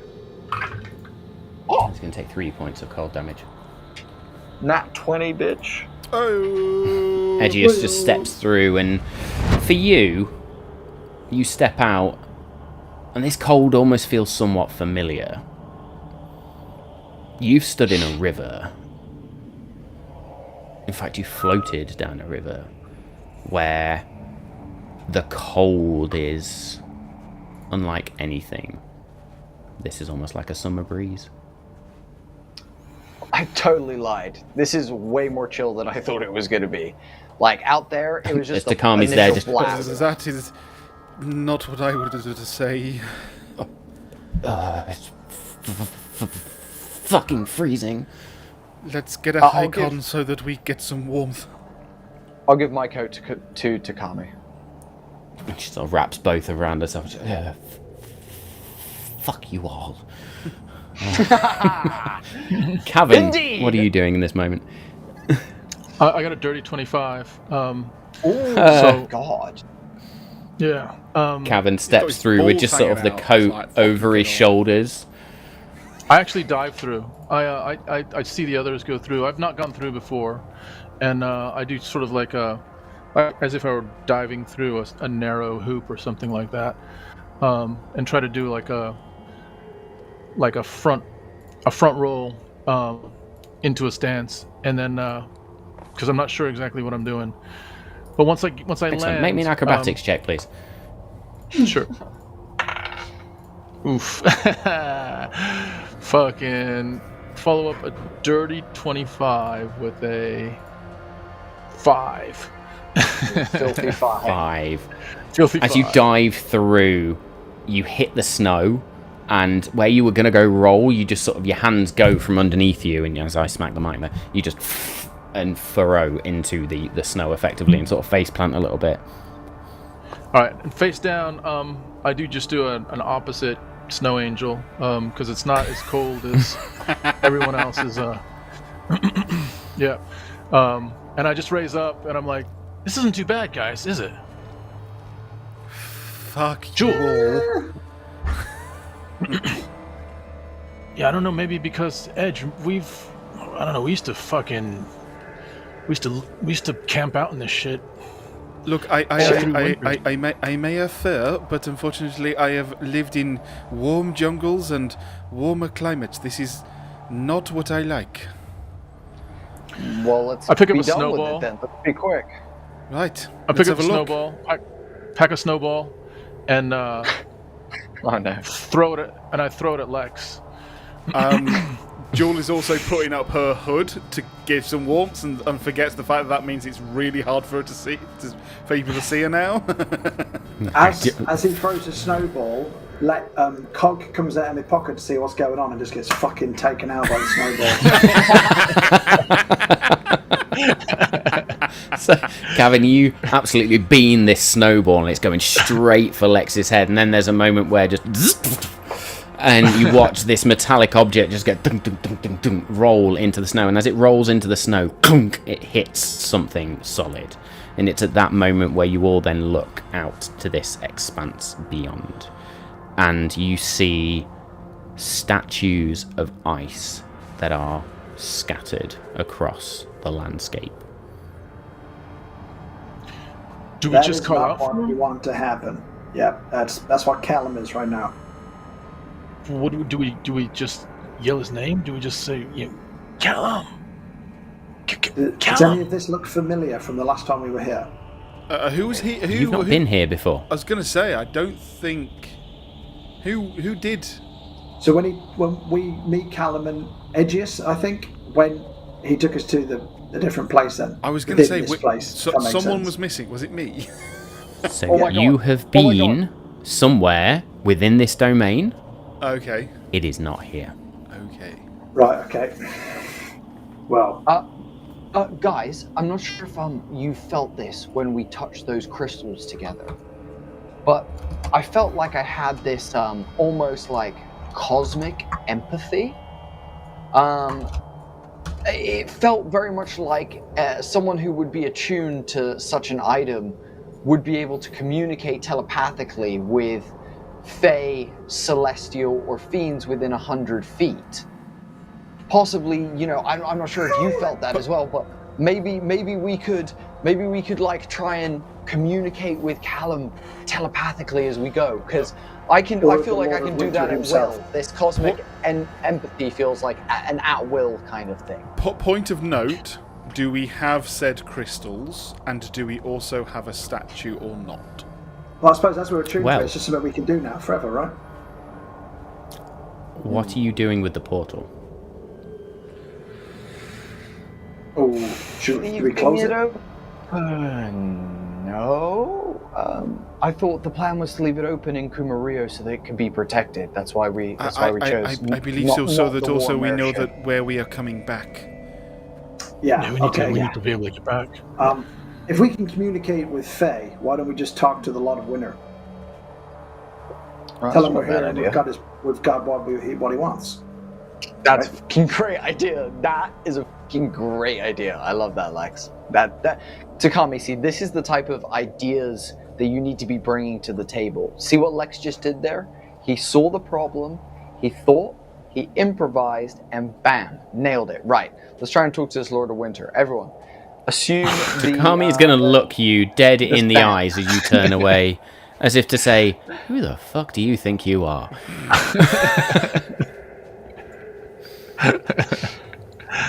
Guys, let's try and communicate with the Lord of Winter. I think it's a fantastic idea. All at the same time. So then, if you are leaving the portal open, your 4 crystal shards fold in from outside of this tree and the magic fades from them. The portal stays open. You have no statuette of Callum. Can I? Do you want me to cast alarm on the portal so we know if somebody comes near it? Yes. Good idea. Great idea. Yeah. Great idea, Lex. Okay, Jewel now of I fire. see the whole ideas thing. That was actually really smart. Yeah. So I'll. Yeah. So if, He's full of them. They just keep coming. if Yeah, anything, he's really if good. anything comes through this that isn't us, it'll go off in my head. Do you remember when we were talking to the angel, and I asked if like we could reach out to her for any help or any direction or anything? I mean, we could try to get some sort of guidance on where the fuck Callum is right now. I mean, Anything would be good right now. Everyone make you me speak to perception checks, please. your guy. I'll try and talk to the Lord of Winter. That's a 3 on perception. Dirty Fuck. 20. 20? I roll shit tonight. that's a crit fail. 19. Hey, Still got that 19, snow in your I'll roll face. for- You haven't actually stood up yet. You still face planted the floor. Still snow angling down there. This is fucking amazing, guys. You should try this. This is fucking really cool. This is very Just tolerant. eating yellow snow in the corner. It's good for me, man. Takami gets a 23. So I think Jewel, Takami face. Edgius, and Takami, you all look out to this landscape now. You look beyond these frozen statues. The first one that's closest to you, it looks like they're a humanoid and their face is just carved into this terror scream, almost. You look out and you see a number of different things around you, a number of different areas. You see a woodland that is covered in this silver-like frost. You see a lake that is almost like the perfect sheen of a mirror. And then beyond that, you see a towering white castle. Which I'm going to use this because I've got 2 young girls, and what other reference am I going to use? It looks like the castle from Frozen. Let it go, Matt. Let it go. Let it all out. There we go. Into the unknown. Let's go. I get all of those references, which is Yeah, terrible. no, it's problematic. I think we Yeah, you all do, do. and that's really problematic. Very good. Look, I've been impaled. So, Lord of Winter, That makes I'll come over edgiest to. Olaf. Yeah, it Just does saying. actually. Yes. Just saying, what's up? I can disconnect my body. Takami finds a carrot and just shoves it in the nose hole. Look at me. Oh, get that out of there. Oh, God. Oh, it's in the wrong place. It's I've a got carrot. a bit of carrot stuck. Right. Back on track. Let's go. Lex, yeah, let's contact the Lord of Winter. How do we need to do that? I'm gonna put my head on Lex's head. What do we need to do, buddy? Yeah, hang on. And then as I'm thinking, I'll just turn. As I'm thinking, realising I've still got hold of his head. Oh shit! Sorry, man. Can you put that? Thank you. Sorry. And then I'll reach out with my thoughts and be Lord of Winter. With that perception, did we also get an understanding as to where we came in last time? Like, did we come in near the castle, or? As I say, last time you didn't come in anywhere. You were brought somewhere. Yes, and it was again, a courtyard. yeah. Okay, so That's as far as you remember. no looming castle over okay. us or anything that we could tell. Make me a history check, please. Sweet. That's a good one. With my history, 24. 24. Now you think back to that encounter. You do remember looking around, and even though everywhere around you was covered in snow and frost, and you did see sort of these frost-bitten trees, these petrified trees, if you like, you then remember these white, almost crystal walls, if you like, that rose up around you. Before you do that, guys, I think perhaps the castle might be a good place to start. It is probably where he has his prized statues. Yeah, but do It's we too want to obvious, Joel. It's too obvious. It's Look. prized statues. I mean, do you As not they're remember arguing- the crystal walls around the courtyard that we were last time? I'm not saying As they're that... arguing, I bellow out, Callum! Yep, that's Cavan screams out, just, Callum! And you just hear this, Callum, Callum, Callum, as it echoes out. But it sounds like it gets warped as well. It's weird. Given the Fae are all about pomp and circumstance, do you think we should maybe announce our arrival at least? He probably already knows we're here. I But, you think know, Cavan just to go did. through the etiquette of all of them. Oh, are you meaning in your special, like, magical way? Yeah. Say, hey, we're here. We're gonna come for tea. Just so. I bet you Put the he kettle on. invites us to the forest, because that's where he actually is. The castle's too obvious, man. I bet that's ruins. I bet it's not even being kept at the moment. All right. Well, as you now look into, you see, if you're going to head to the castle, you have to go through the woods, past the lake. The castle is in the distance. I'll ask him. No. I don't want to go Yeah, on a good goose chase shout. here. Yeah, Hey. good shout. Ask him. Hey. Hey, Lord Hey! we're My here. boy. We've got a fate portal for you. We've come to get Callum and his dad back. Best regards in our detective agency. I mean, just So a you're reminder, using it's your within cosmic empathy. 100 Yeah, feet. yeah. There you go, Dave. There we go. So you do reach out and you try and use that cosmic empathy capability. He's not within 100 feet. The only thing you get back is just this breath of wind that just...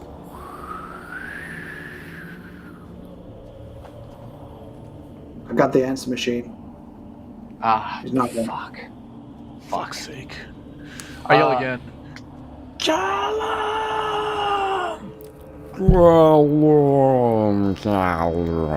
That would be a great idea, Cavan, if he wasn't a statue, which is what I believe he is. Look, I think the castle. Who else is with me? Are we just going to start walking? Come on. Oh, Takami's already going towards the castle. She's like, guys, let's go quickly. Shoot. It's really fucking cold! Keep up the pace, Takami. It will warm us up. And she starts walking with Takami and start a quick walk to try and warm everything up. Excellent, then. You follow this path, and you can see there is a sort of path that winds between these frozen statues. What's everybody's passive perception, please?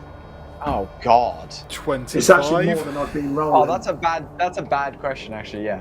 Passive perception is 15, but passive investigation is 20. Passive perception. 15. My 15. passive insight's my 15? highest one, which is why I know 15? Edges is always talking shit. Lex, what's your passive perception? 11, 11. which ironically is higher than I've been rolling for it. Yes. As you wander through these statues, you get the feeling that it's almost like the eyes follow you. Great. Fuck, man, this is kind of freaking me out. Do you? Yeah. I'm getting some bad mojo right now, guys. Yeah, I mean, can you tell that the eyes are following us? Yeah. e- But I'd the not opposite noticed distance, that, and right? now you've mentioned it. I want to go home. Well, I mean, the the portal's quickest open ways to get if you wanna. Callum. He said he needed me. Points at Edges. I knew it. Oh, You said she asked you to come. You fucking you said you needed her. I knew he had a line. I knew he had that line. He's used that so many just times. knew it was going to Can be. we focus on Callum? We don't have time for this. Seriously. There's a time for talking, guys, and there's a time for action. This is not the time for talking. Can we all just appreciate the irony of that statement coming out of Edge's mouth? There's a time for talking, and it's not now. Just saying. Look, what was or wasn't said is not important now. Clearly, we are about to get absolutely ambushed by all these statues, and Edgius is going to walk up to one and tap on the ice and be like, "See, because." How hard are you tapping? Gently, enough to like ting ting ting ting, like one would in glass at a wedding. So I'll say you do ting ting ting, and even with the ting ting ting, you notice this just gentle crack, just. I think these are victims, man. They're not going to hurt us. They're probably just wanting our help. I mean, As Lex until says they that, jump out and kill us. I take a running, like... Oh, God. Oh, no. Running, like... two-footed, like... Because I see the crack, and Lex says, these are friendly. And I'm, like, trying to accelerate this. So I take a two-footed, like... Just, like, to try to crack the ice on another one to release the goodness of them. To release the goodness within? Yes. Cavan runs up and drop kicks one of these statues. Wait, no! And as you drop kick the statue, just the sound of shattering crystal.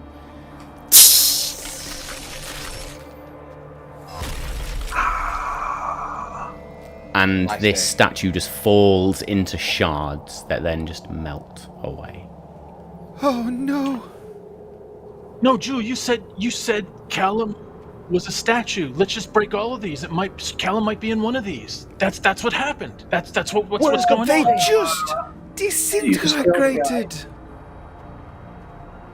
Yeah, but Callum isn't that. Callum is Callum. That He was might a just be- person.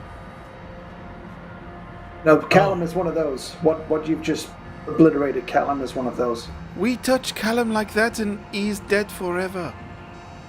Okay, my bad. Edgius will begin trying to Can't stack pick one the down. remaining bits of ice back up onto each other. And as you do that, they just continue to melt. Or not even melt, it's almost like they just disintegrate into this fine dust in your fingers as you pick up the shards.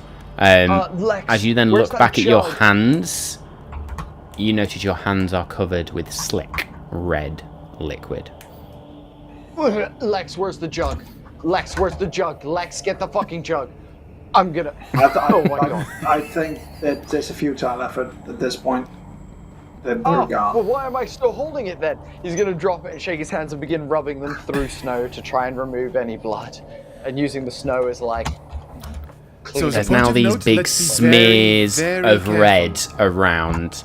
Edgius, make me another Constitution saving throw, please. Oh, for Oh, fuck's I've sake, got a that was vibe in my head. You know the film Sin City where it's all black and white apart from certain colours? Mm-hmm. That's the Yeah. that's the kind of vision I've got for the blood on the snow at the minute. Also, can I just jump back to the fact that... What did you mean by that, Lex? When you said it was fucking these are good energy. These are like, I felt like we needed to release them, but I guess I got that wrong. But what did you mean? We just need to like Yeah, be it's nice not to like them and. they're trapped inside of a totem. They are a statue. We have to. Well, the Lord of Winter has to release them. You can't shatter them. It's not like they're stuck in a casket. Okay. So don't break anymore. 10, Matt.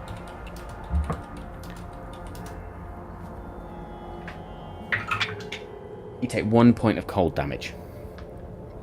Oh, it's As so your fingers chilly. delve into the snow, and it's almost like it literally just seeps through your bones. And as you sort of lock up, Takami's just going to grab you and pull you out of the snow. I don't think that's the best idea. Yeah. Wait.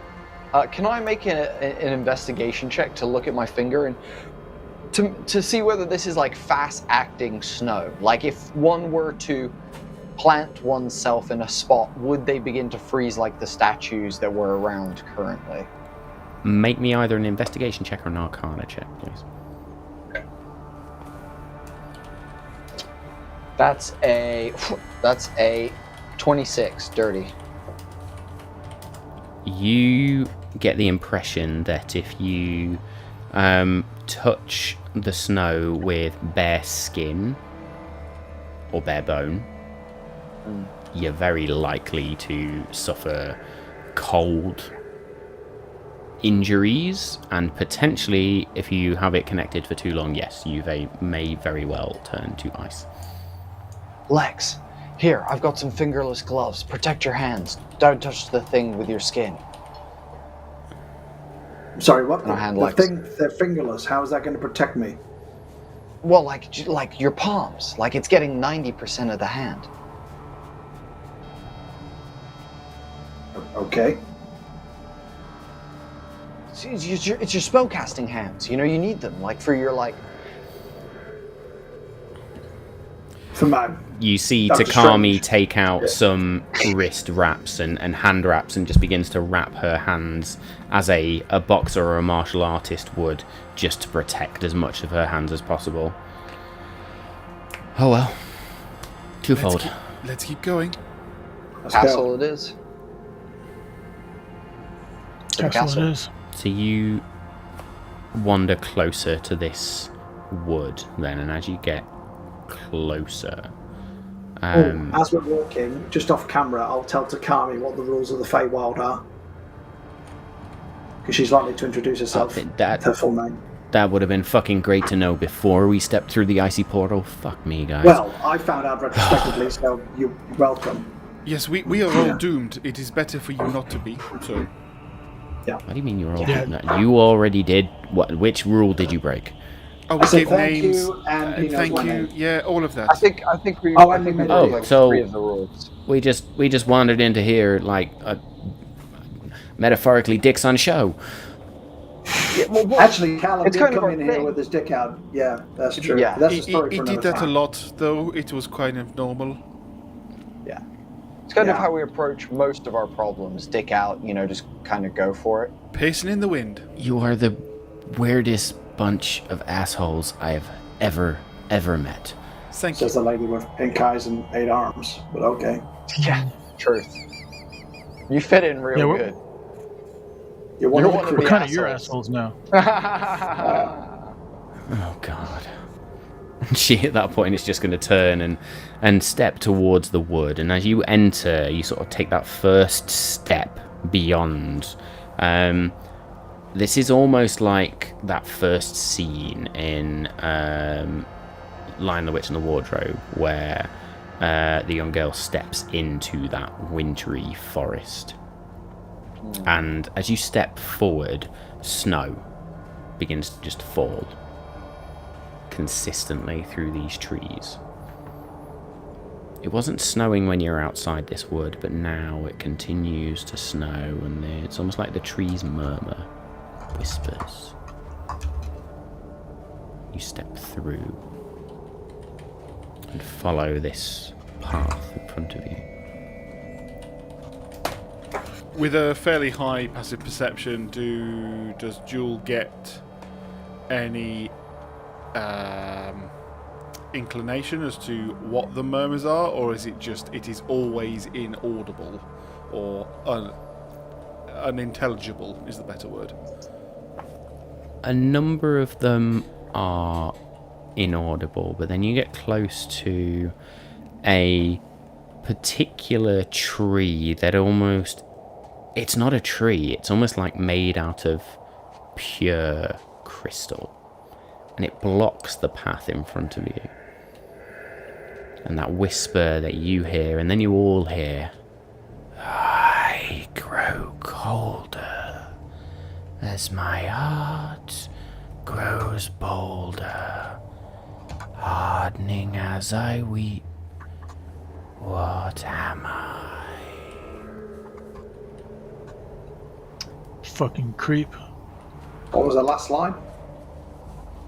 I grow colder as my heart grows bolder, hardening as I weep. What am I? Sam. Oh.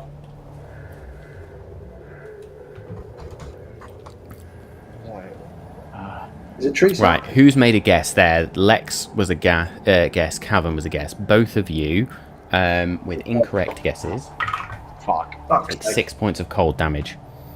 Fucking duck. Oh! You said it's a crystal-like tree.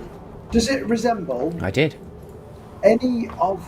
You know when in my origin story, you're welcome, I brought it back to the main story. When I was in Mechanist, there was that new gear that had glass-like crystal towers and shit grown out of it. Does the castle look like that, and do the trees look like that?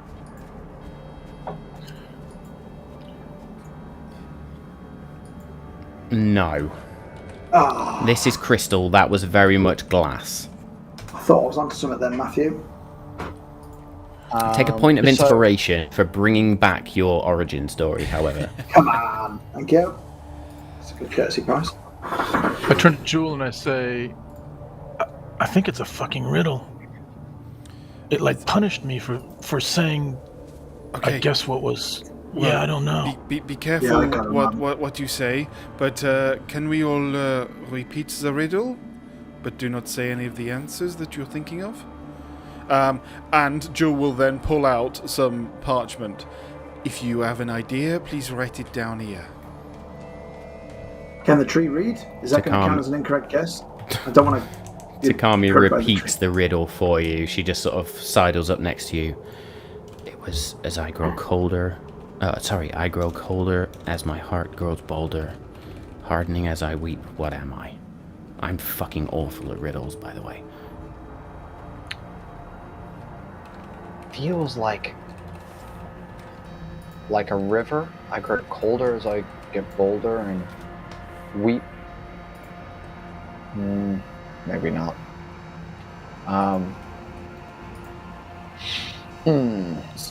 So, Fuck's sake. ice gets colder. It hardens, isn't it? As you get bolder. I mean, like, I do get like icy hard when I get bold. You know, like maybe it's Is me. now really the time for any of that sort of discussion? This is It's a our safe process, space. okay? Let us go through This the is process. a safe space. Yeah, let us go. Both just God. jump to it.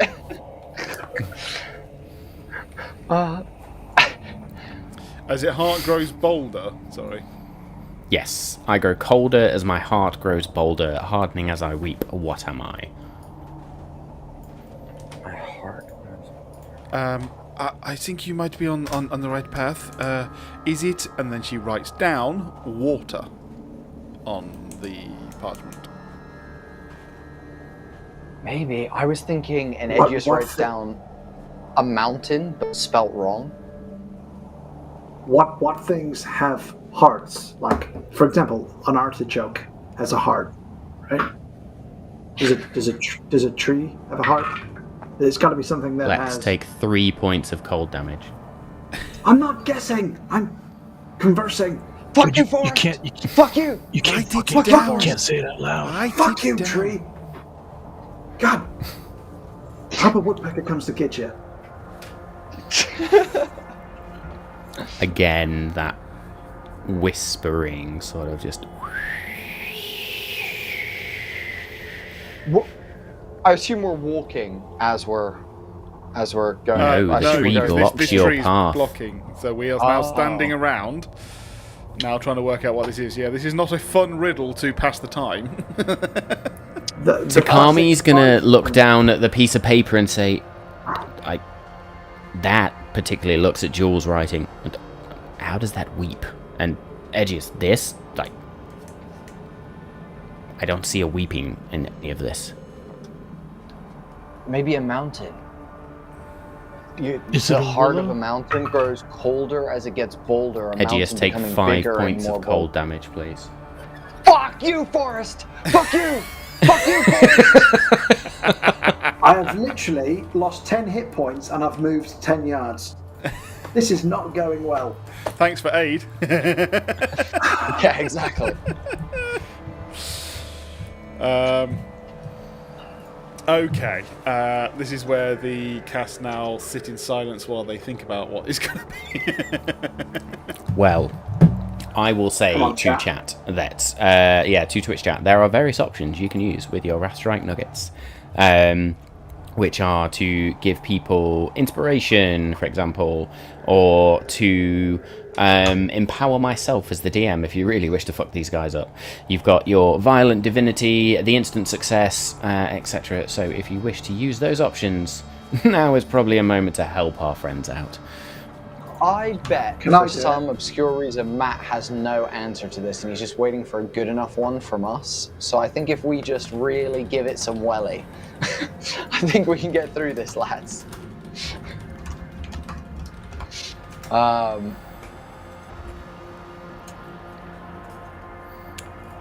I will ask everybody to make me straight intelligence checks, please. I want to work this out. I want to work it out.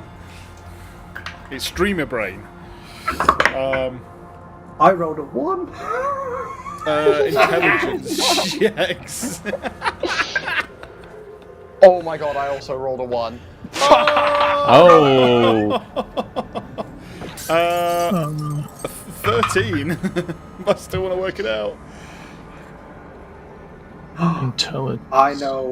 I think I know what it is. It's fucking blaringly obvious. I'd grab the piece of paper and I'd just write ICE. Jewel therefore turns around and just goes, ice. At the mention of ice, the tree cracks and falls to the side, revealing the path beyond. Fuck you, Forrest! That was a shit riddle! Fuck you, Forrest! It's also so obvious as well, wasn't it, when you think about it? I was thinking ice, and then I was like, Too easy, yeah. No, it was there were some bits that were throwing me off, and it's probably just me being The heart bit extremely is regular. throwing us off, innit? Two potential answers for that one. I would have accepted ice or icicle.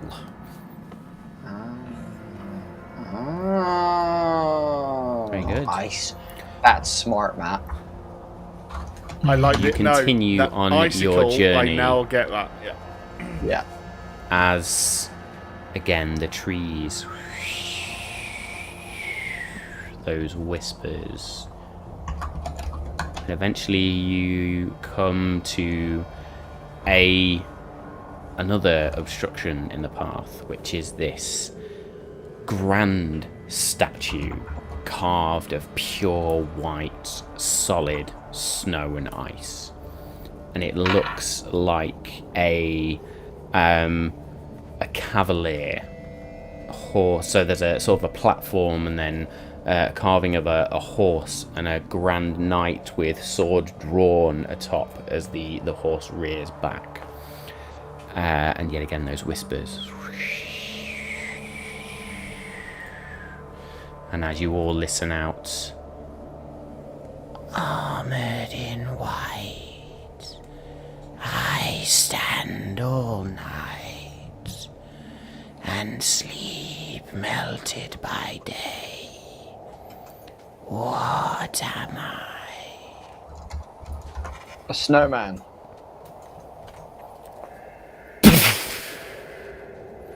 It The just night explodes. bursts into snow.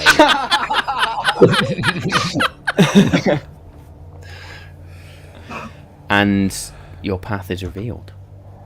Fucking Takami's going to no, look at no. you, Edgius. Are you always this quick? Only when it Bodes well that matters. speed impresses you. Only when it matters. I just will wink at her and then walk on through. Or no, he'll stand next to it and then gesture like this dramatically to the group to walk through the bit that he cleared for them. Jewel does. Very good. You continue further into this forest then, and there's a point where the path forks left and right, Of course it does. and there is a signpost in the middle with 2 arrows, but there is nothing written on the signpost. Oh yes, there. Again,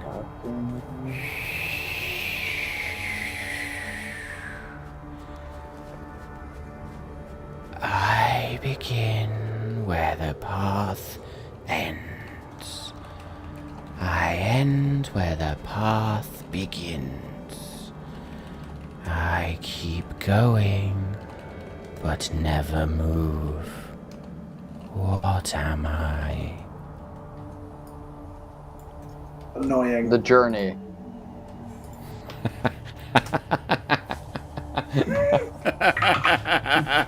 Lex and Edgius, you both take 3 points of cold damage. Fuck you, Forrest! Fuck you! I can't even say stuff out of Beautiful. character now. I'm getting punished. You need to specify if it's in character or not. Touche. Touche. I thought the journey was a good answer, actually. I thought journey was good as Good well. band. It's where I begin, where the path ends. That's part of the journey. Stop Where it begins, that's part of the journey. believing. I'm always going, but I Ask, never move. Yeah, the journey. I asked Lex to give me the notepad, or to just show me the notepad, and I write. Yes. I'm not sure if this is right or not, so I'm not going to say it out loud. And I write death. Nice. If you think it's right, I'll say it. I'll fucking say it. You gotta I give then it a go. I say fucking death. It's death. Or I'll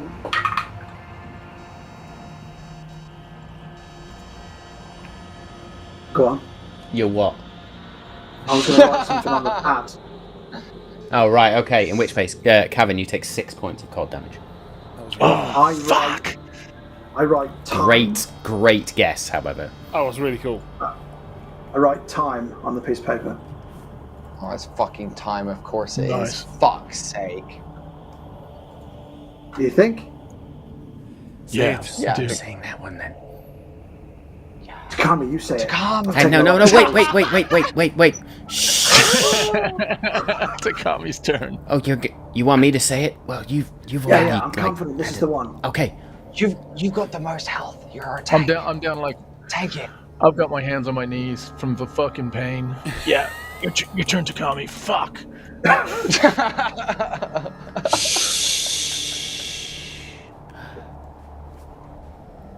Time? Nope. Oh, Time takes 5 points of cold damage. Fucking hell. And you just see her Thanks. go, Fuck you, Lex. Edgius thinks justice as he she didn't kicks mean one that, of the Edgius. trees nearby. Are you going to kick a tree? No, I'm not. No, I'm not. No, actually, no, I'm I not. changed You, my mind. you I kind of changed said my it now. I did As you kind of say kick it. the tree. Justice. In the distance, you hear these piercing screams.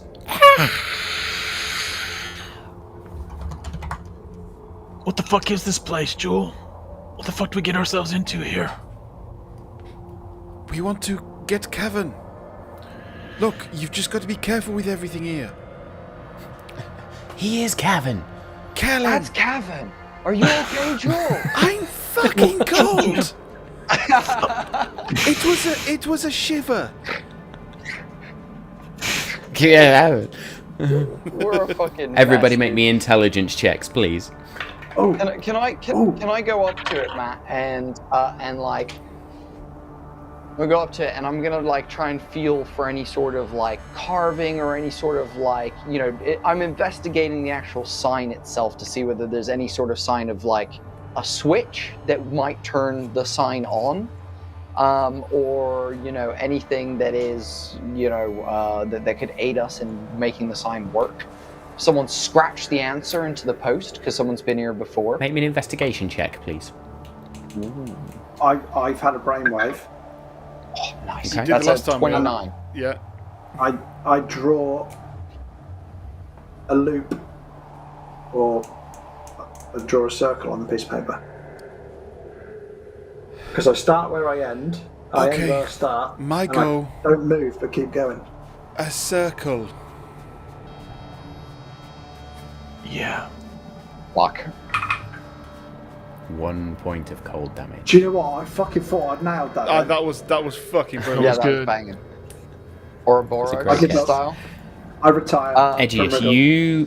feel around this signpost. And with the 29, was it? 29 dirty. Your fingers starts to feel into a groove on the reverse of these two arrows, and it's almost like you feel a dashed line and then a dot.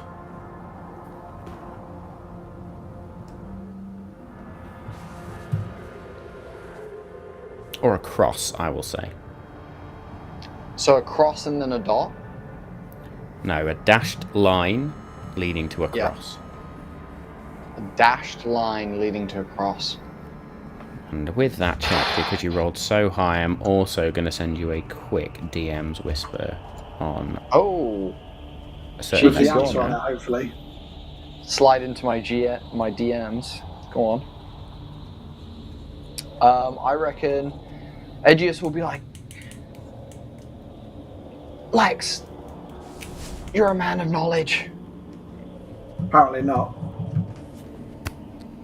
Go on. Oh, thank you. Oh, Thank you for the follow. That's 10, Arigato. or is it 15? That's 10 or 5 tickets for you. It is. 10 or It is 15 10 tickets. points. 10 tickets. Or tickets, yeah.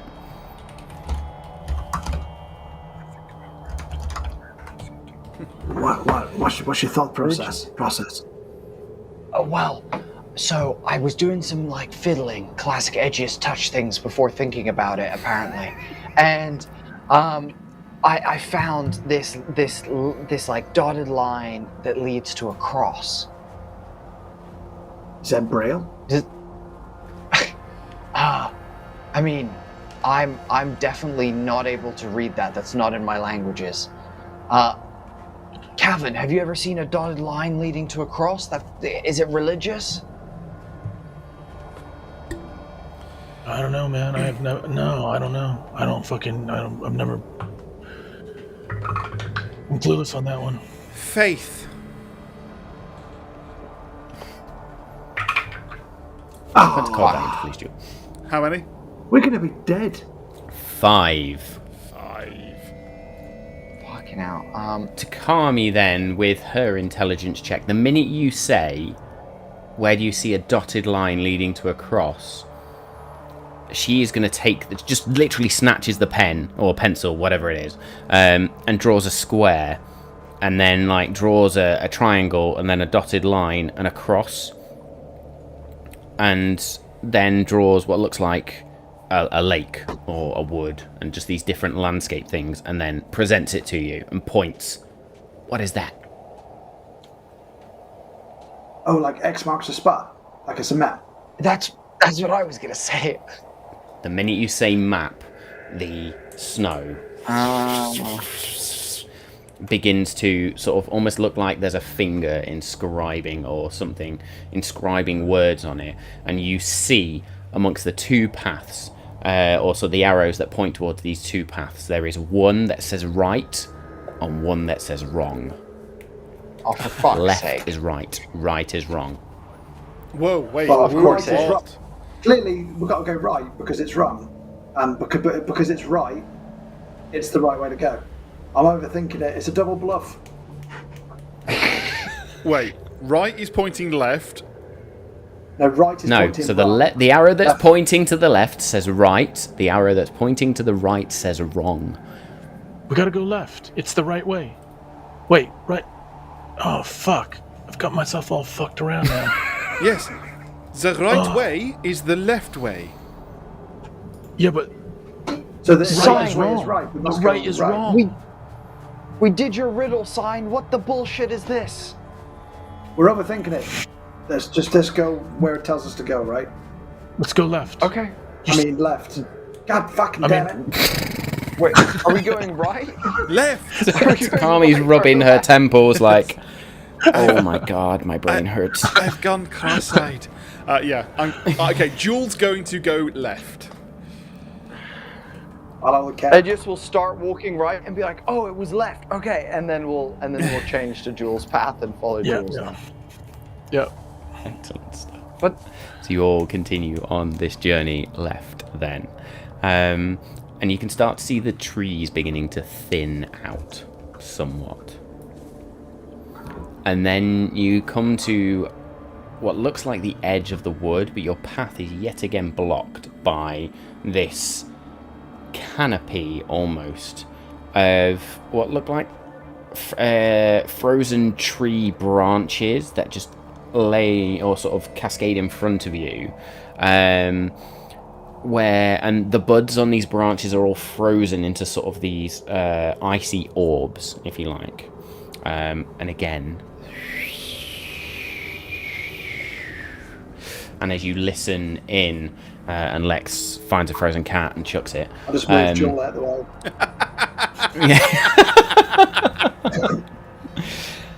Again, that whispering, that sing-song sound echoes throughout the trees. I am worn where it's cold, but I'm made by the heat. I shelter against the winter's veil, yet I always dissolve in your hand. What am I? A snowflake. Yo, Astro, it's your turn to take the hit, buddy. So get in the chat and tell us what the answer is so that you can take the hit. The minute Jewel talks about Snowflake, these branches and these fronds just separate. Go on. Oh, man, You come on. see beyond you this frozen landscape and a lake. But then in that minute, you again, Edgius, hear something a little bit closer.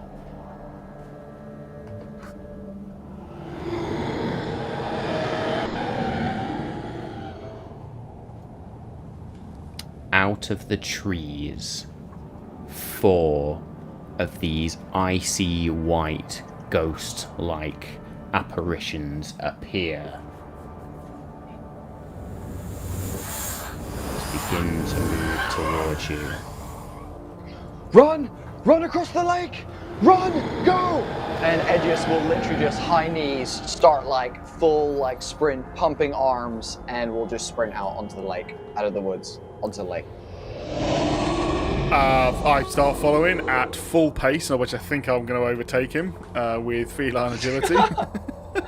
Edgius thinks he's like killing it. He thinks he's in full sprint, and then Jules just blazes past him, and he's like, "Fuck! Oh fuck! I'm gonna get eaten!"